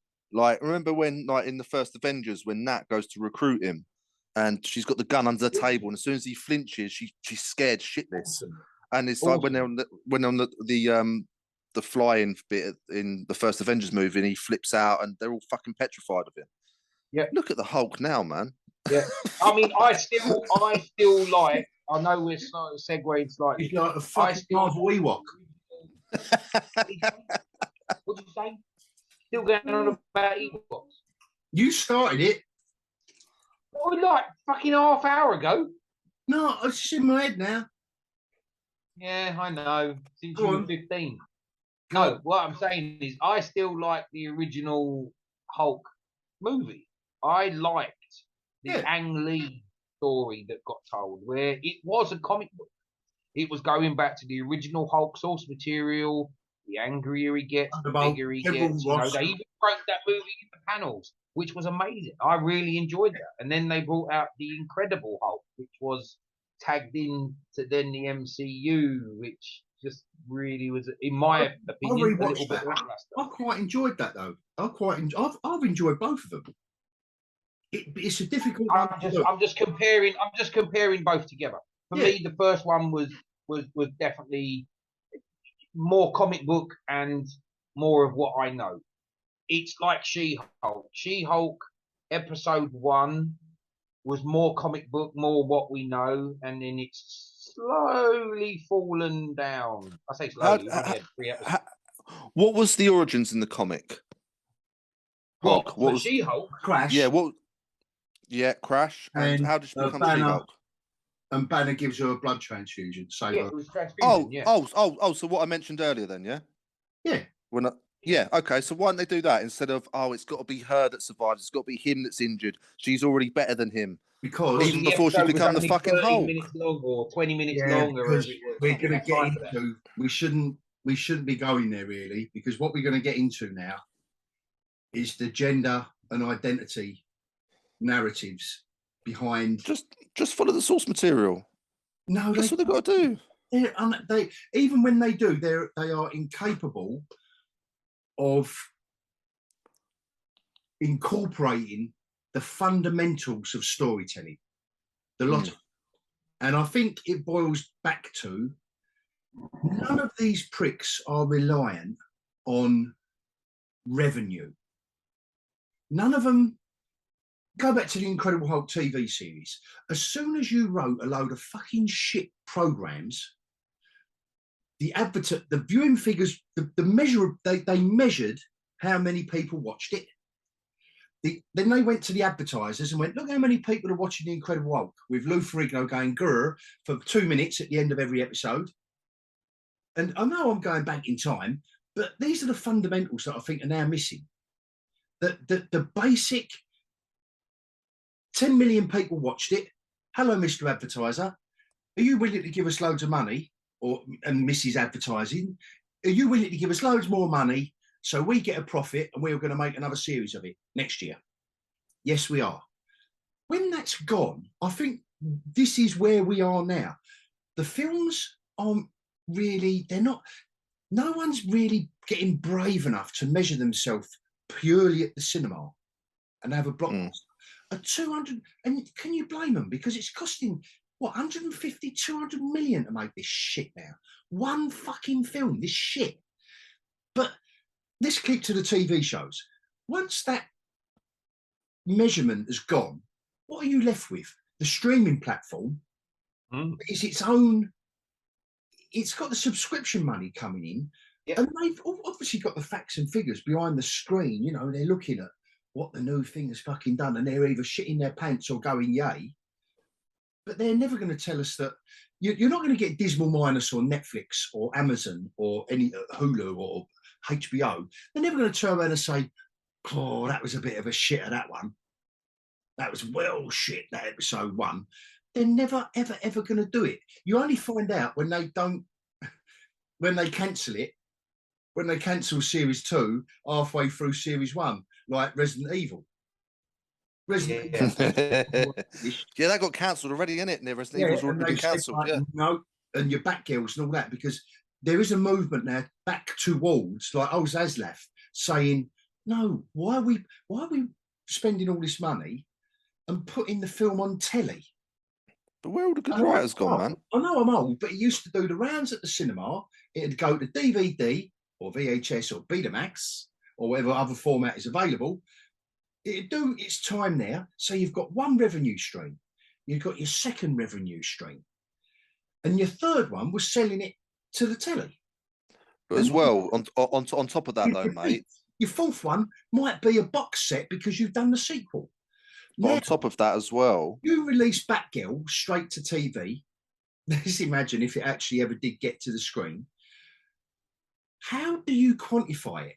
Those millions, those tens and tens of millions. I know you've got subscription money coming in, but the measurements, it's all over the shop, isn't it? How do you allocate money for the sequel? How do you measure that as a success, that film? And as well, it's relying on critics. It's relying on scores on Rotten Tomatoes. It's relying on things like that. Who believes that? Who believes? But on top of it as well, though, mate, another major factor as well is, like, for example, For Love and Thunder. That's coming out on Disney Plus next week, and it's only just been in the cinema. But there used to be. Thou dost need a new film on Disney Minus. But there's no urge to go to the cinema because you know within a month it's going to be you're going to be able to stream it straight away if you wanted to go and see it. Do you know what I mean? Like beforehand, when there was that gap between the cinema release and the DVD release, or when it goes on a streaming service, there's a big gap. So you either see it now, you've got to wait a good couple of fucking months. Now it's back, it's on there within 40 days. It's like, well, there's no fucking point, is there? Do you remember back in the day when, like, the big, and I know this is all fucking ancient history, really, if anyone's going to listen to this shit who's young, but do you remember when the flop films, it would be out in the cinema? I'm talking about the traditional format now, like I just spoke about. Do you remember you would know if a film didn't do very well because it would be on DVD really quick?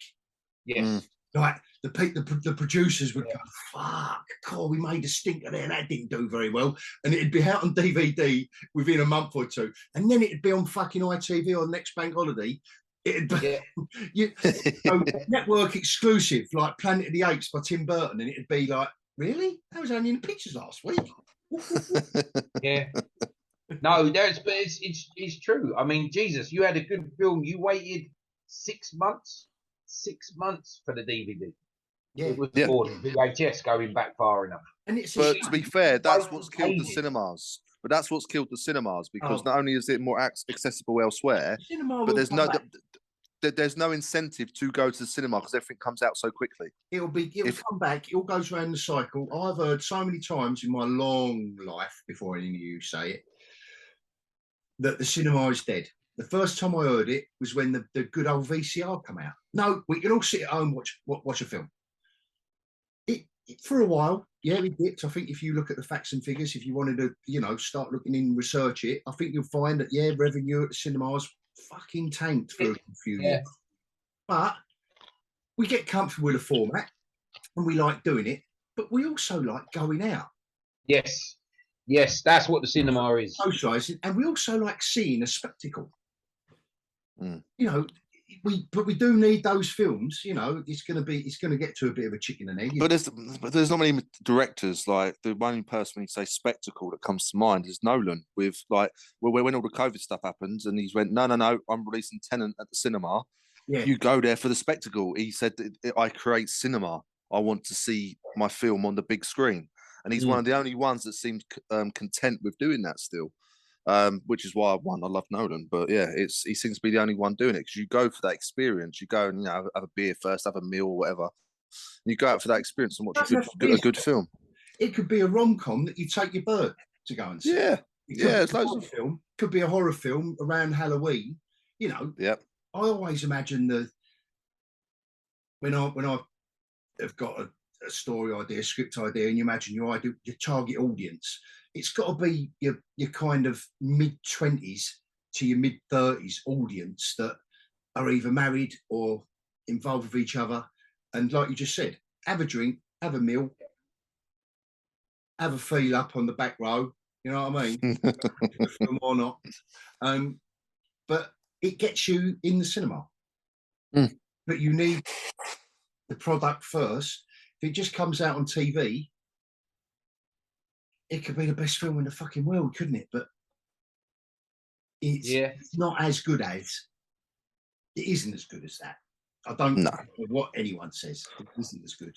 That's just. And the other issue as well is the amount. So beforehand, if you was to get like big releases or network TV shows and stuff like that, it was the top people at the top of their game. The other issue is now with all the streaming and all that, is that because there's so much content to fill, they're getting like the B writers and the B directors that would never have got a fucking chance originally. B or C, D, you're fucking really giving them credit. You know what I'm saying? Yeah, but I'm choosing that as alphabet, mate. Yeah, fucking Z, mate. Yeah, I agree. Right now that have been on fucking I agree with you on that one. It's the first time we've agreed to this evening, which is always good. I agree with you on that one, mate. But this is the thing, but because there's so much content and they've got to get it out so quick and there's so much of it, you're getting people that would never have got a chance, which is good in terms of opportunities, but they haven't had the time to learn their craft. They've just been thrown in the deep and they might have done one short film and all of a sudden they're writing for Disney Plus or something like that. They haven't had time to perfect their craft and learn their craft. There's something that can be said for hard work and putting stuff in and putting the time in. And and gaining that experience, learning what works, what doesn't work. And you can't tell me that half this shit that's come out has gone through any sort of screening process with any sort of round table of writers or anything like that. It's just one person's had an idea, they've been put in charge of it, and they've gone, yeah, cool, I'm going for that. They ignore the law, they ignore what's come before, what's come after, and they just throw whatever idea comes out of their head and just throw it on a bit of paper and go, yeah, that one. And then where the top bosses are so busy trying to juggle all these different shows, all these different movies and all that, they go, yeah, that looks all right. Yeah, crack on. All right, we don't really care. Yeah, throw it on the streaming service. It's cool. Done. And that's where it's going wrong. Rings of Power is a classic for that. Yeah, of course it is. They've got all the money and resources in the world. But do they, us three here, in all seriousness, at different levels, have created stories, have wanted to describe a character's journey, etc., etc. And we've all discussed at varying times about what makes it work, what makes it tick. And what we've also done is try to find the holes in each other's work. Yep. Infinite. So that you it's something, because you're so close to your story or your character. Got to kill your darlings. And it's not just killing your darlings, it's not noticing stuff, because you're in the character and you're loving what's going on, but which is all good. None of this is bad stuff. But you do need a little circle of trust where you can say, right, I've written this, I fucking love it, I think it's the best thing I've ever done. And you want the constructive criticism. You want to score, you get to the level of, let's keep it to Rings of Power. When they sit around this table and they discuss these stories and these episodes, just one tiny thing. In the second episode, when she's on the boat going to Elf Heaven, and we've already seen a map in episode 1 of where the oceans are, where Middle-earth is, and where they're going, where they are. And they see the light, all the other elves are fucking off. She decides to jump off the boat. She must be hundreds and hundreds and hundreds of miles. I know the elves are mystical and all that. But if they're supposed to be good swimmers as well and flap their ears to help them out, I don't know, under the water like fucking that.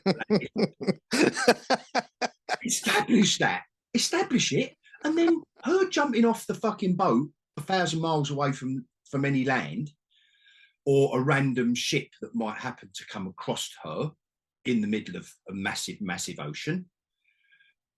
No one sits around that table and goes, oh, this is, don't you think, like an adult with a modicum of intelligence will think, why would an intelligent elf jump off of this boat hundreds of miles away, and the gap in time between what they're doing and what's going on in fucking Harfoot land and Gandalf falling down from the skies. Nothing fits, does it? And I know this could be, like Phil did allude to a while ago, this could all be leading to, this could all be disjointed and fucked up, and she could be nasty, and it is all leading. I really doubt that, because because they just don't cuddle around the table and consider anything. You think how many years it took Tolkien to consider, just him on his own? From what I might be wrong there. We might have had people around him. I don't know the internal workings of those 3 books, those magnificent books, right? Everything was fucking considered. That's where Silmarillion comes from. It's a collection of his notes and appendices, and he worked it out to write down. Now, I don't expect Amazon to spend years doing it, but they've certainly got the resources. Yep. Well, don't they have one of Tolkien's sons involved? I don't know, Phil, but I'm sure they do. Should not be a single plot hole. They should have the best. No, absolutely. Rings of Power. That's what I said earlier. Their biggest fuck up with all the money they have is to not employ Peter Jackson. Peter Jackson is a fan. He loves the Tolkien universe. You'd think you would surround yourself with the most successful people in any business. Surround themselves. They're not the best person in the world. No. they have a little sprinkling of pixie dust to get their luck, and then they surround themselves with the best people. I remember reading the biography of this is years and years ago, of old Richard Branson. Yeah. In the right place at the right time. But when he hit it big, he surrounded himself with the best people. He plucked them. He had one of the best teams.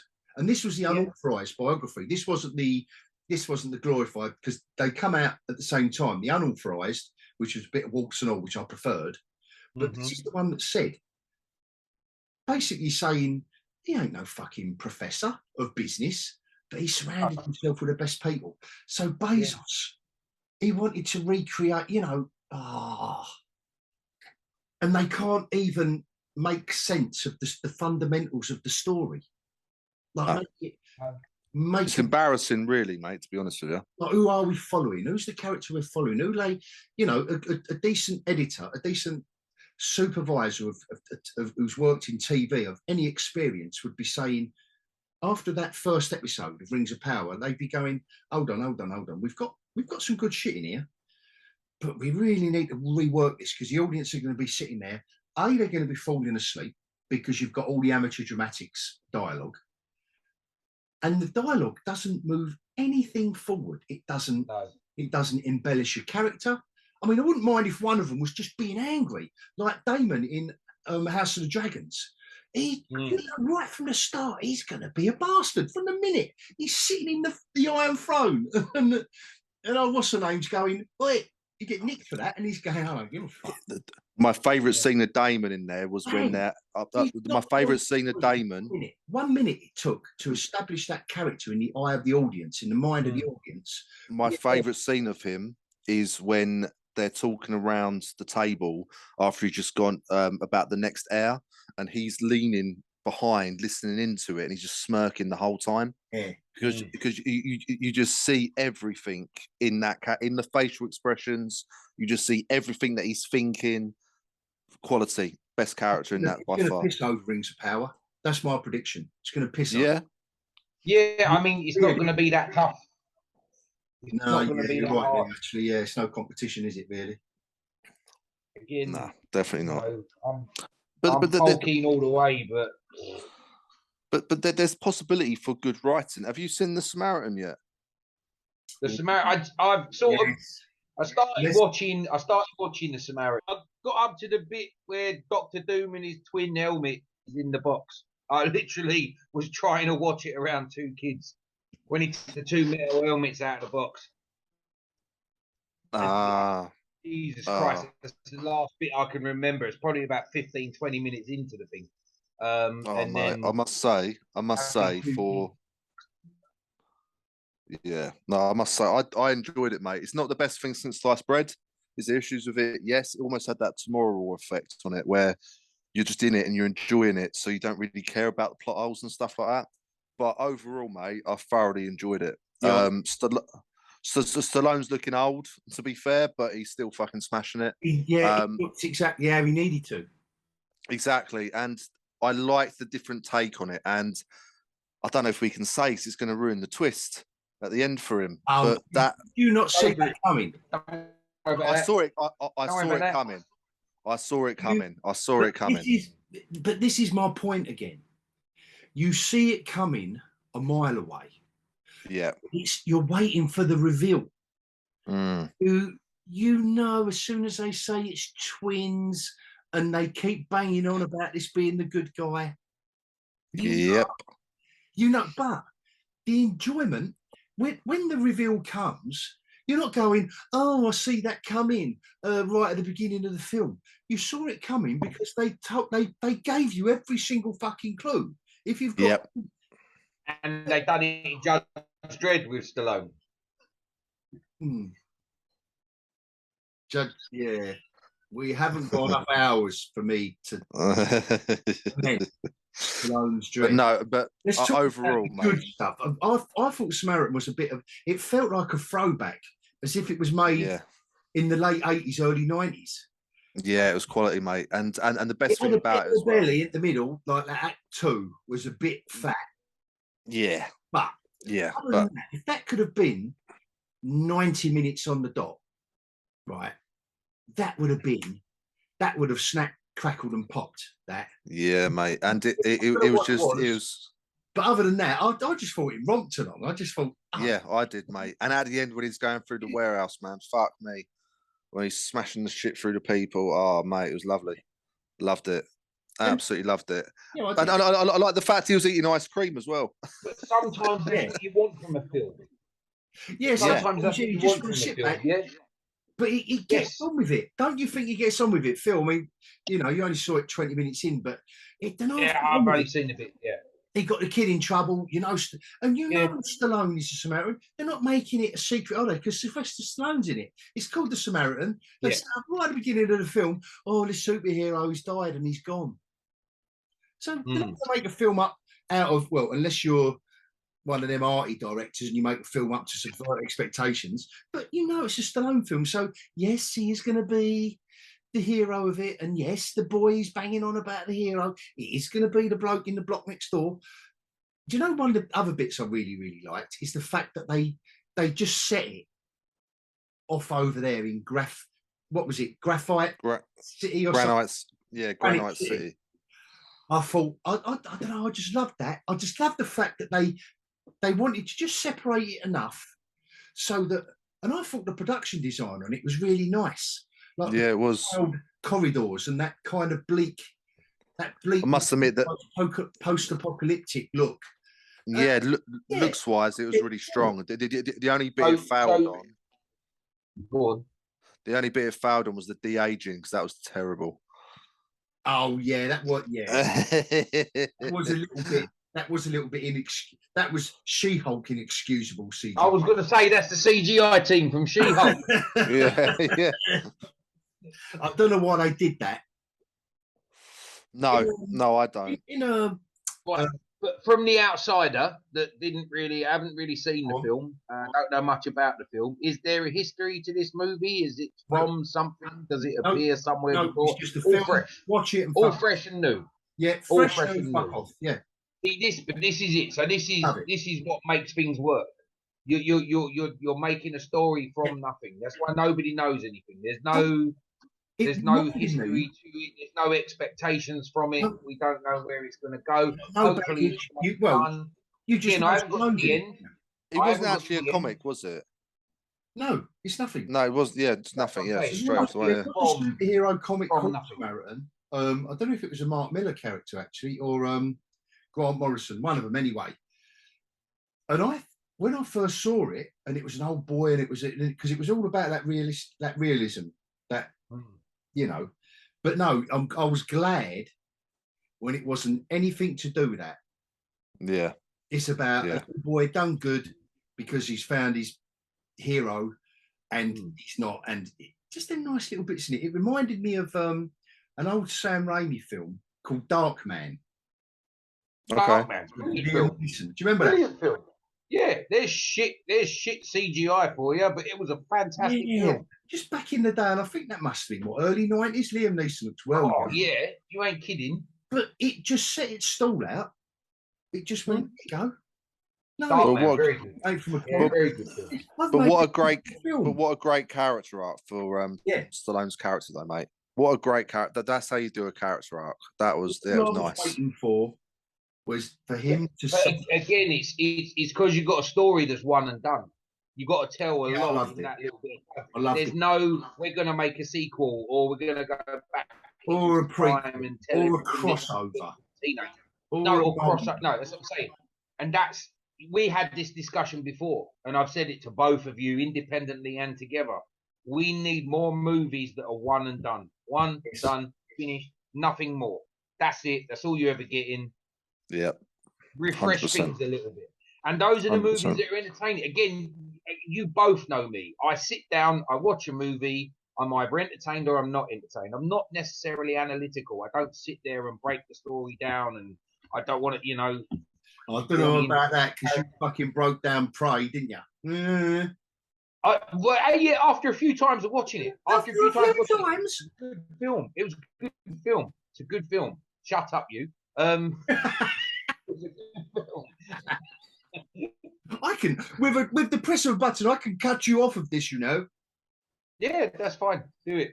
I'm aiming my tractor beam right now. To millions of people. That was a good film. That's. It was all right. Shut up. Apparently, the Predator versus Samurai stuff that we suggested has already been done. What's that? Apparently, in the comics. Yeah, apparently the Predator versus Samurai stuff that we were talking about, apparently it's already been done in the comics and that. I'd have to have a little look through the boxes. I've got, you know, I've got a section of Dark Horse comics like that, and all it is Aliens and Predator, and there's some Terminator stuff in there as well. That I thought, I can't remember getting it. Terminator. Here he is. Excellent. Yeah, that's another film that should have been one and done. Yeah, oh, yeah, that was Second film. Wow. You can't beat Terminator. That film was incredible. Terminator 2 was good and entertaining. I know we're going slightly off track here. We're not meant to be talking about Terminator, but Terminator 2 was as good as Terminator 1 in its own right. Who works in a factory making the robots? A prequel, The Challenge. What would you make a prequel of? Make a prequel of Terminator. The bloke in the factory who's making the robots that make the Terminator. No, I wouldn't do that. You just see him making his sandwiches. Yeah. I'm not interested. Going to work. You know, what's his dilemma going to be? No one wants to see that. So that's why we give them that prequel. No one wants to see it. No one wants to see a prequel of Lord of the Rings. That's why we do it.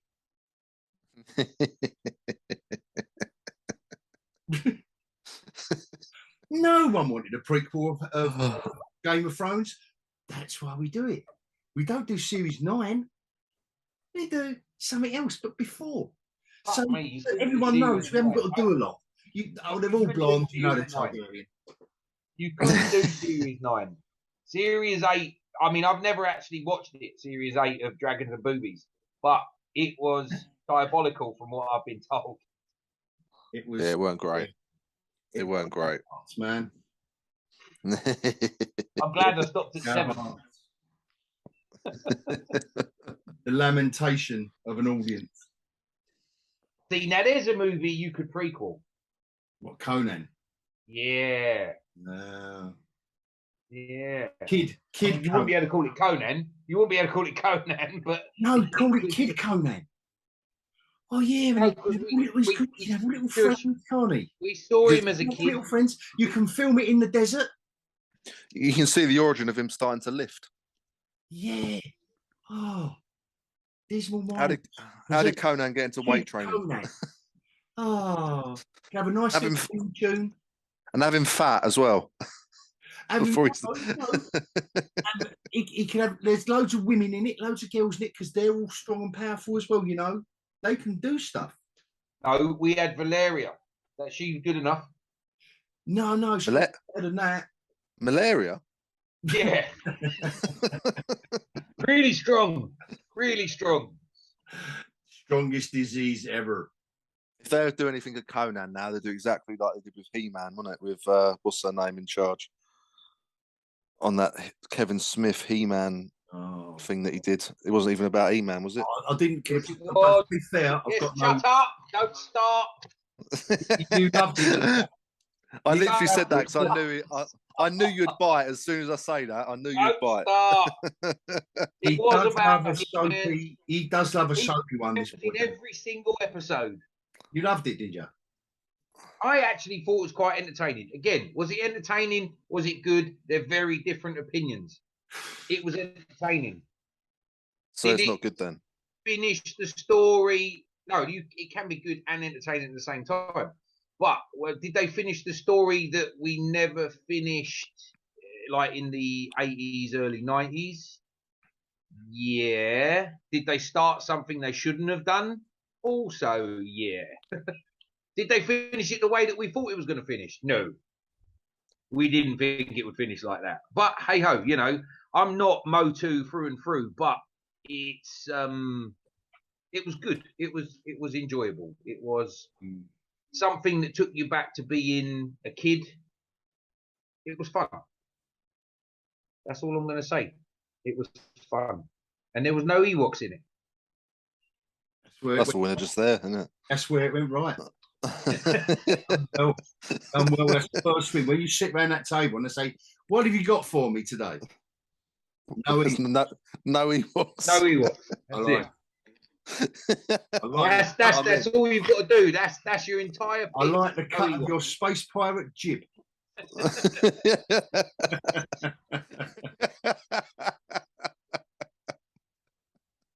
So what did you really think of Jar Jar Binks? Oh fuck. We don't do that. Have you not angered me enough with the Ewoks? But to be fair, see, that angered me more because it was personal, and I'm still hurting from that, as you can tell. But with Jar Jar, was Misa hurting? Misa no hurter. Whereas a bit like Luke with the prequels and Kenobi, now that hurt him, and it was I'm his dad, but I needed he needed to feel my pain. See, I was a young lizard when he was right with a lot of things, and he went, "Oh, Dad, they can't fuck that up, can they?" I went, "Hey, cool." See, I don't get Jar Jar because I was a young lizard when that came out, and it was one of my first encounters.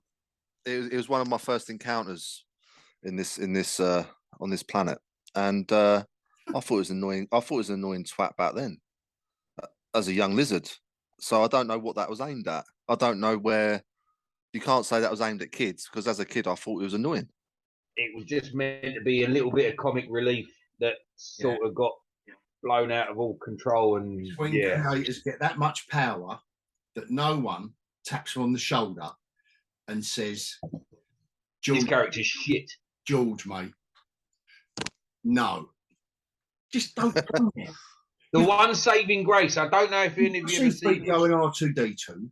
You don't need a judge, Misa. But the one saving grace, I don't know if you've ever seen it. It's a fan theory around Jar Jar being the secret Sith Lord. That makes it fun.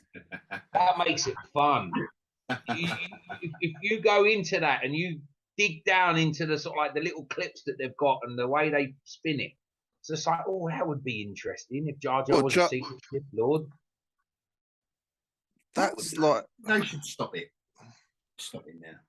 That's the weirdest theory ever.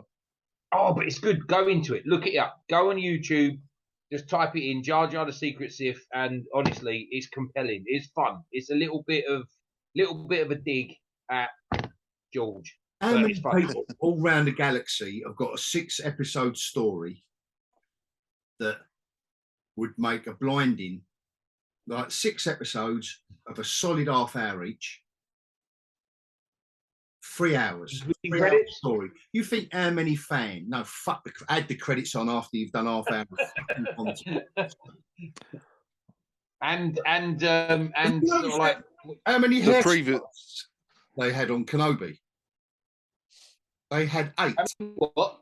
On 8 what? Kenobi, you know the credits, and you think, why did the credits last 10 minutes? Right on that shit. There's no one in it. It's a desert planet. And even when they do a crowded town scene, the crowded town has got 6 people in it, all spread out. And they're all human. As if COVID has spread through George Lucas's galaxy. Space COVID. And and that's the thing. That's the thing. There's no laughing matter. 10 minutes of credit, like all these people behind the scenes to literally get these 3 people in front of the camera. There was 8 hairstylists on Kenobi. 8 in every episode. Once I clocked it, because there was one episode, I don't know what episode set me off, first one, and I thought, who are these pricks? What? It takes 10 minutes to scroll, and they're not exactly slow, are they? They're going whoop, whoop, whoop, and I thought, is it going to be a bit of a like a Naked Gun where they're going to the dog walker? That you're going to get Princess Leia's dog walker. He's John Smith, and then it's going to scroll and scroll, and then suddenly there's 8 of them, and I thought, hold on a minute, you've got the stormtroopers who've missed the bus, you've got the alien, you've got, oh, what's her name? You've got Tyler with her hat on. All right, you've got Kenobi, but all right, that's one hairstylist. You got the little girl, that's 2. Oh, you got a robot that she hugs and falls in love with. Tyler, Obi Wan. Anyway, I'm having a moment now of Kenobi. My question is, why do they need 8 hairstylists on that fucking show? They don't. There's a lot of hair. Oh, I wonder how many they've got on Rings of Power for Elrond of L'Oreal. I wonder. Oh man, they've got to have like. That's solid homework right there before the next HogCAST. There we go. Yeah, actually, that's the challenge for the next one, right? How many hairstylists would watching you have on your movie set? I ain't doing it. And why? I ain't watching it. I'm done with it.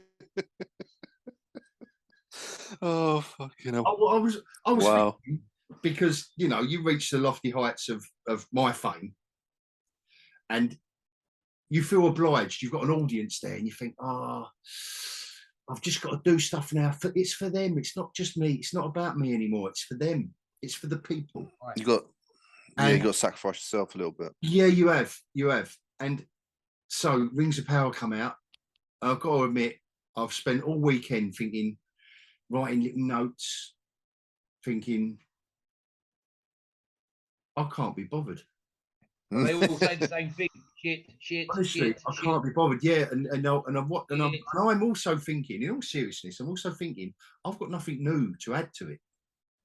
What everyone else is saying, derogatory. I mean, I'm not as ambivalent towards the sexual politics of it all, to be quite honest. All right, they've replaced Frodo and Tayters with 2 girls. They are clearly 2 little replacements, aren't they? Phil, how does it feel being replaced? That's cool. So they're 2 little people, front and centre, with Tayters. Oi, I done my bit.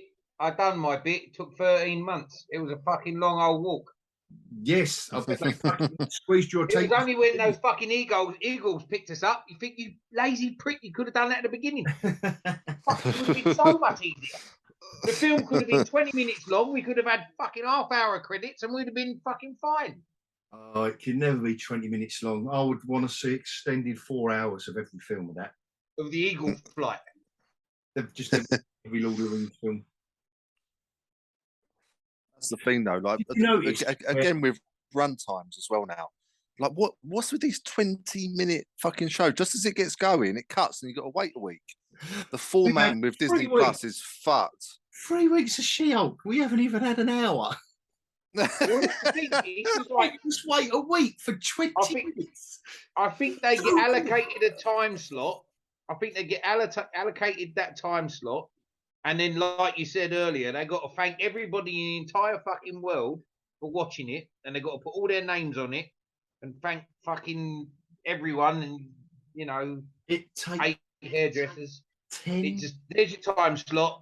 This is how many credits you got to do. Your recap has got to be this long. It gives you 3.5 minutes to do fucking action. I think I need to fact check if all these people exist, because I don't believe that 10 minutes worth of scrolling credits made that program. Whether it's Kenobi, She-Hulk, it don't take that many people.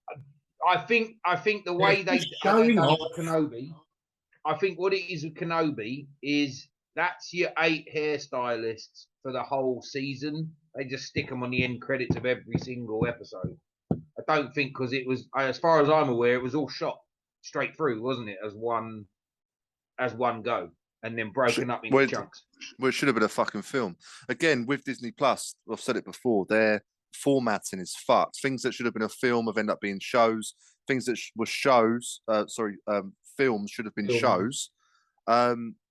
They just fucked their format. And I think when you're doing these little 20-minute things each week, you lose your momentum going week on week, unless you're doing a thriller like Line of Duty, where you're on the edge of your seat and you're going, oh my God, I can't wait for next week.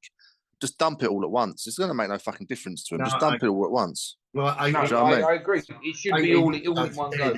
Yeah. All in one go. Yeah, it should be all. It should be all in one go. Dump it all at once. But it's like with, like, for example, Marvel, WandaVision, and with Star Wars, Kenobi, they should have been films. You look at some of the films, Eternals. Oh, we've got 20 characters. Don't you want to do a TV show of this? I would have loved to have seen a series of the Eternals, wouldn't you? If it was done properly, yeah. But fuck me, it was shit. But Kenobi was originally meant to be a movie, wasn't it? It was meant to be a movie. That nobody wanted to see. Well, that's right. There's a guy on YouTube. I can't remember the guy's name. He's a fan. He's a fan, and he's recut all those episodes into I believe it's a 2-hour movie. Oh, is that the one you was talking about, Liz? Really good. Yeah. What? Liz was talking about that when Kenobi came.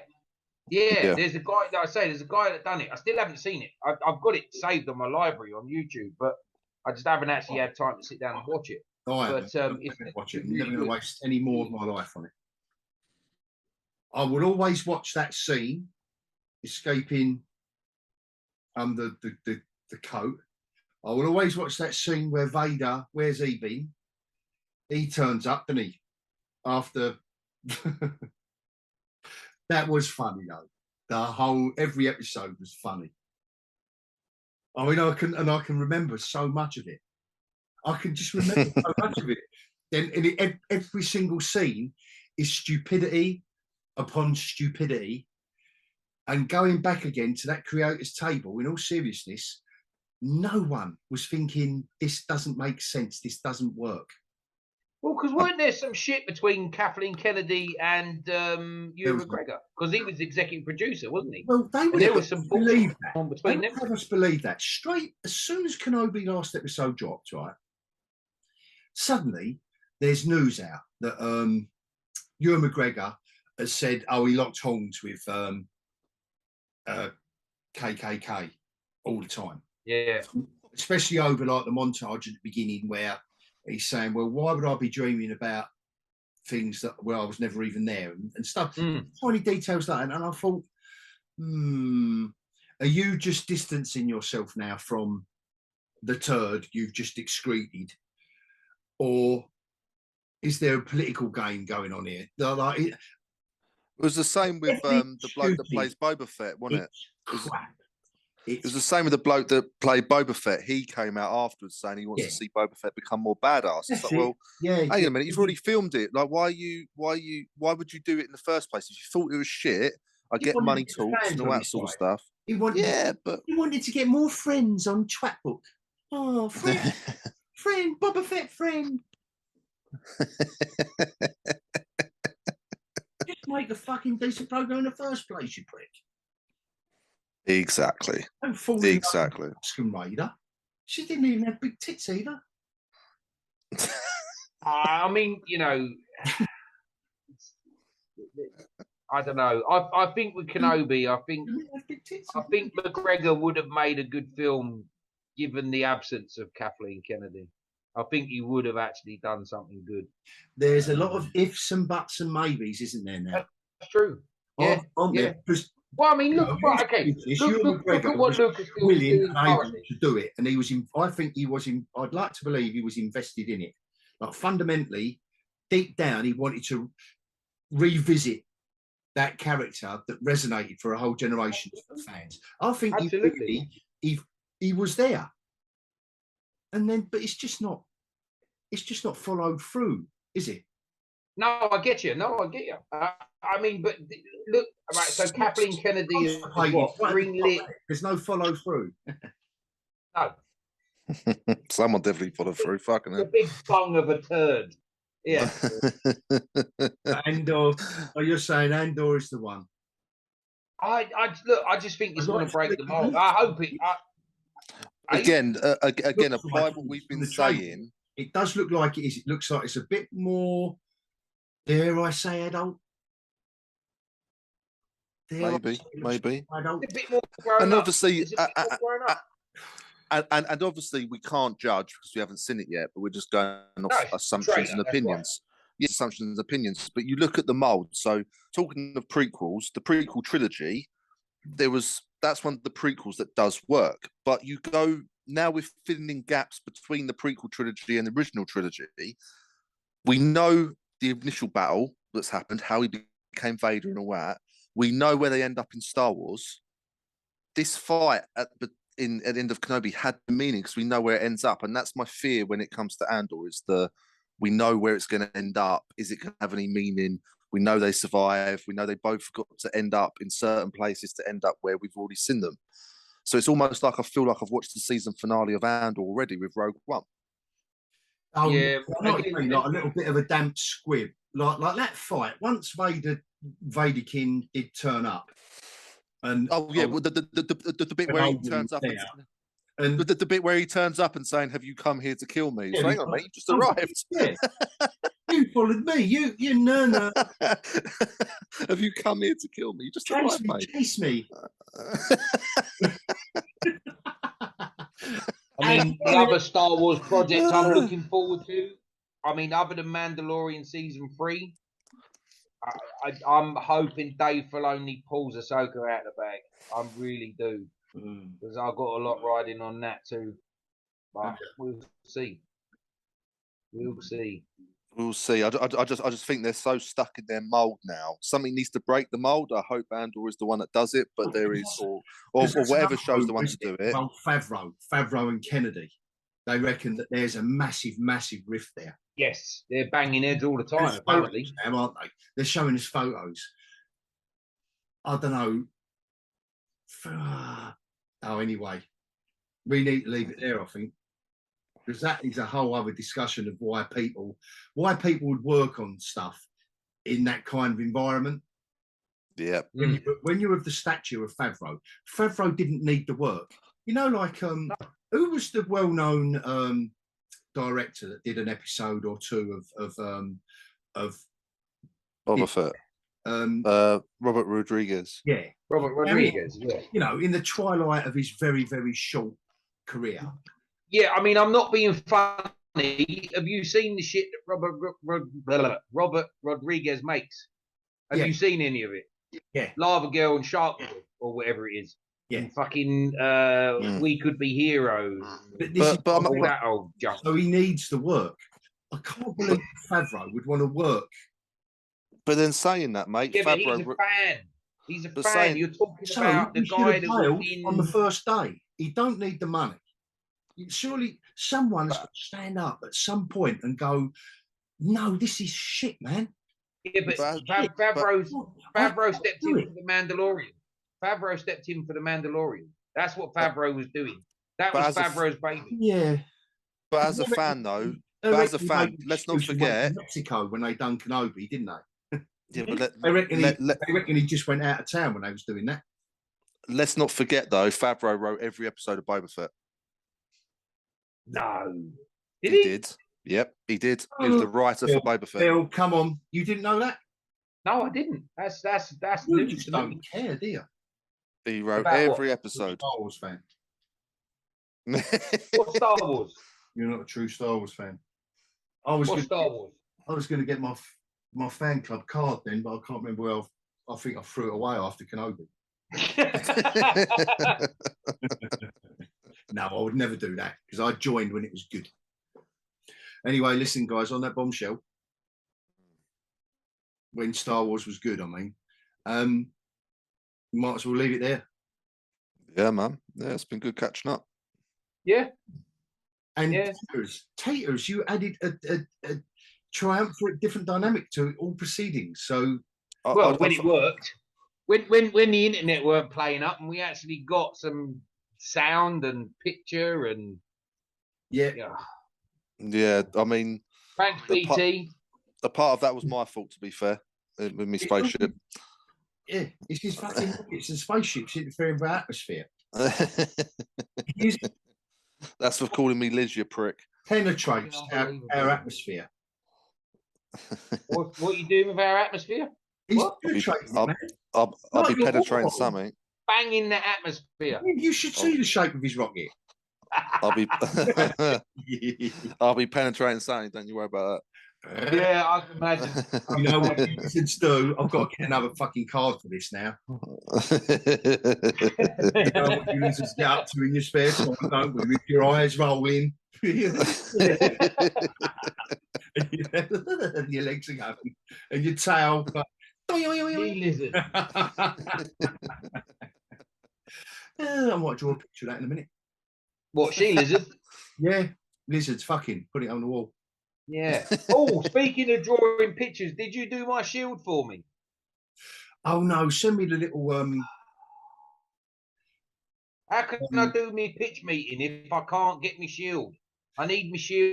send me Hang on, why is he doing a pitch as well? your little sketch. Animal Avengers, mate. We're gonna rock Animal Avengers. I've done See, my we're in pitch. this Hang video on, what's now. going on here? Fuck knows how I'm gonna edit this because we're having a personal conversation now. This isn't to the masses. Well, hang on a minute. Why the fuck are you doing a pitch? I've done my pitch. This is behind the scenes, man. Oh, mate. You No, can do let's it, not. Phil. Let, You can do it. We've got to fuck do it, let's the not whole get- thing again now. let's not let him on again, mate. It's worked so much better. Oh, have you not got your notes? Your little Yeah, yeah. WhatsApp it to me, Phil. yeah. All right. And I'll do that. And then perhaps that'll be No worries. when old worker, Mr. McWorky, stops working. There's a lot to do.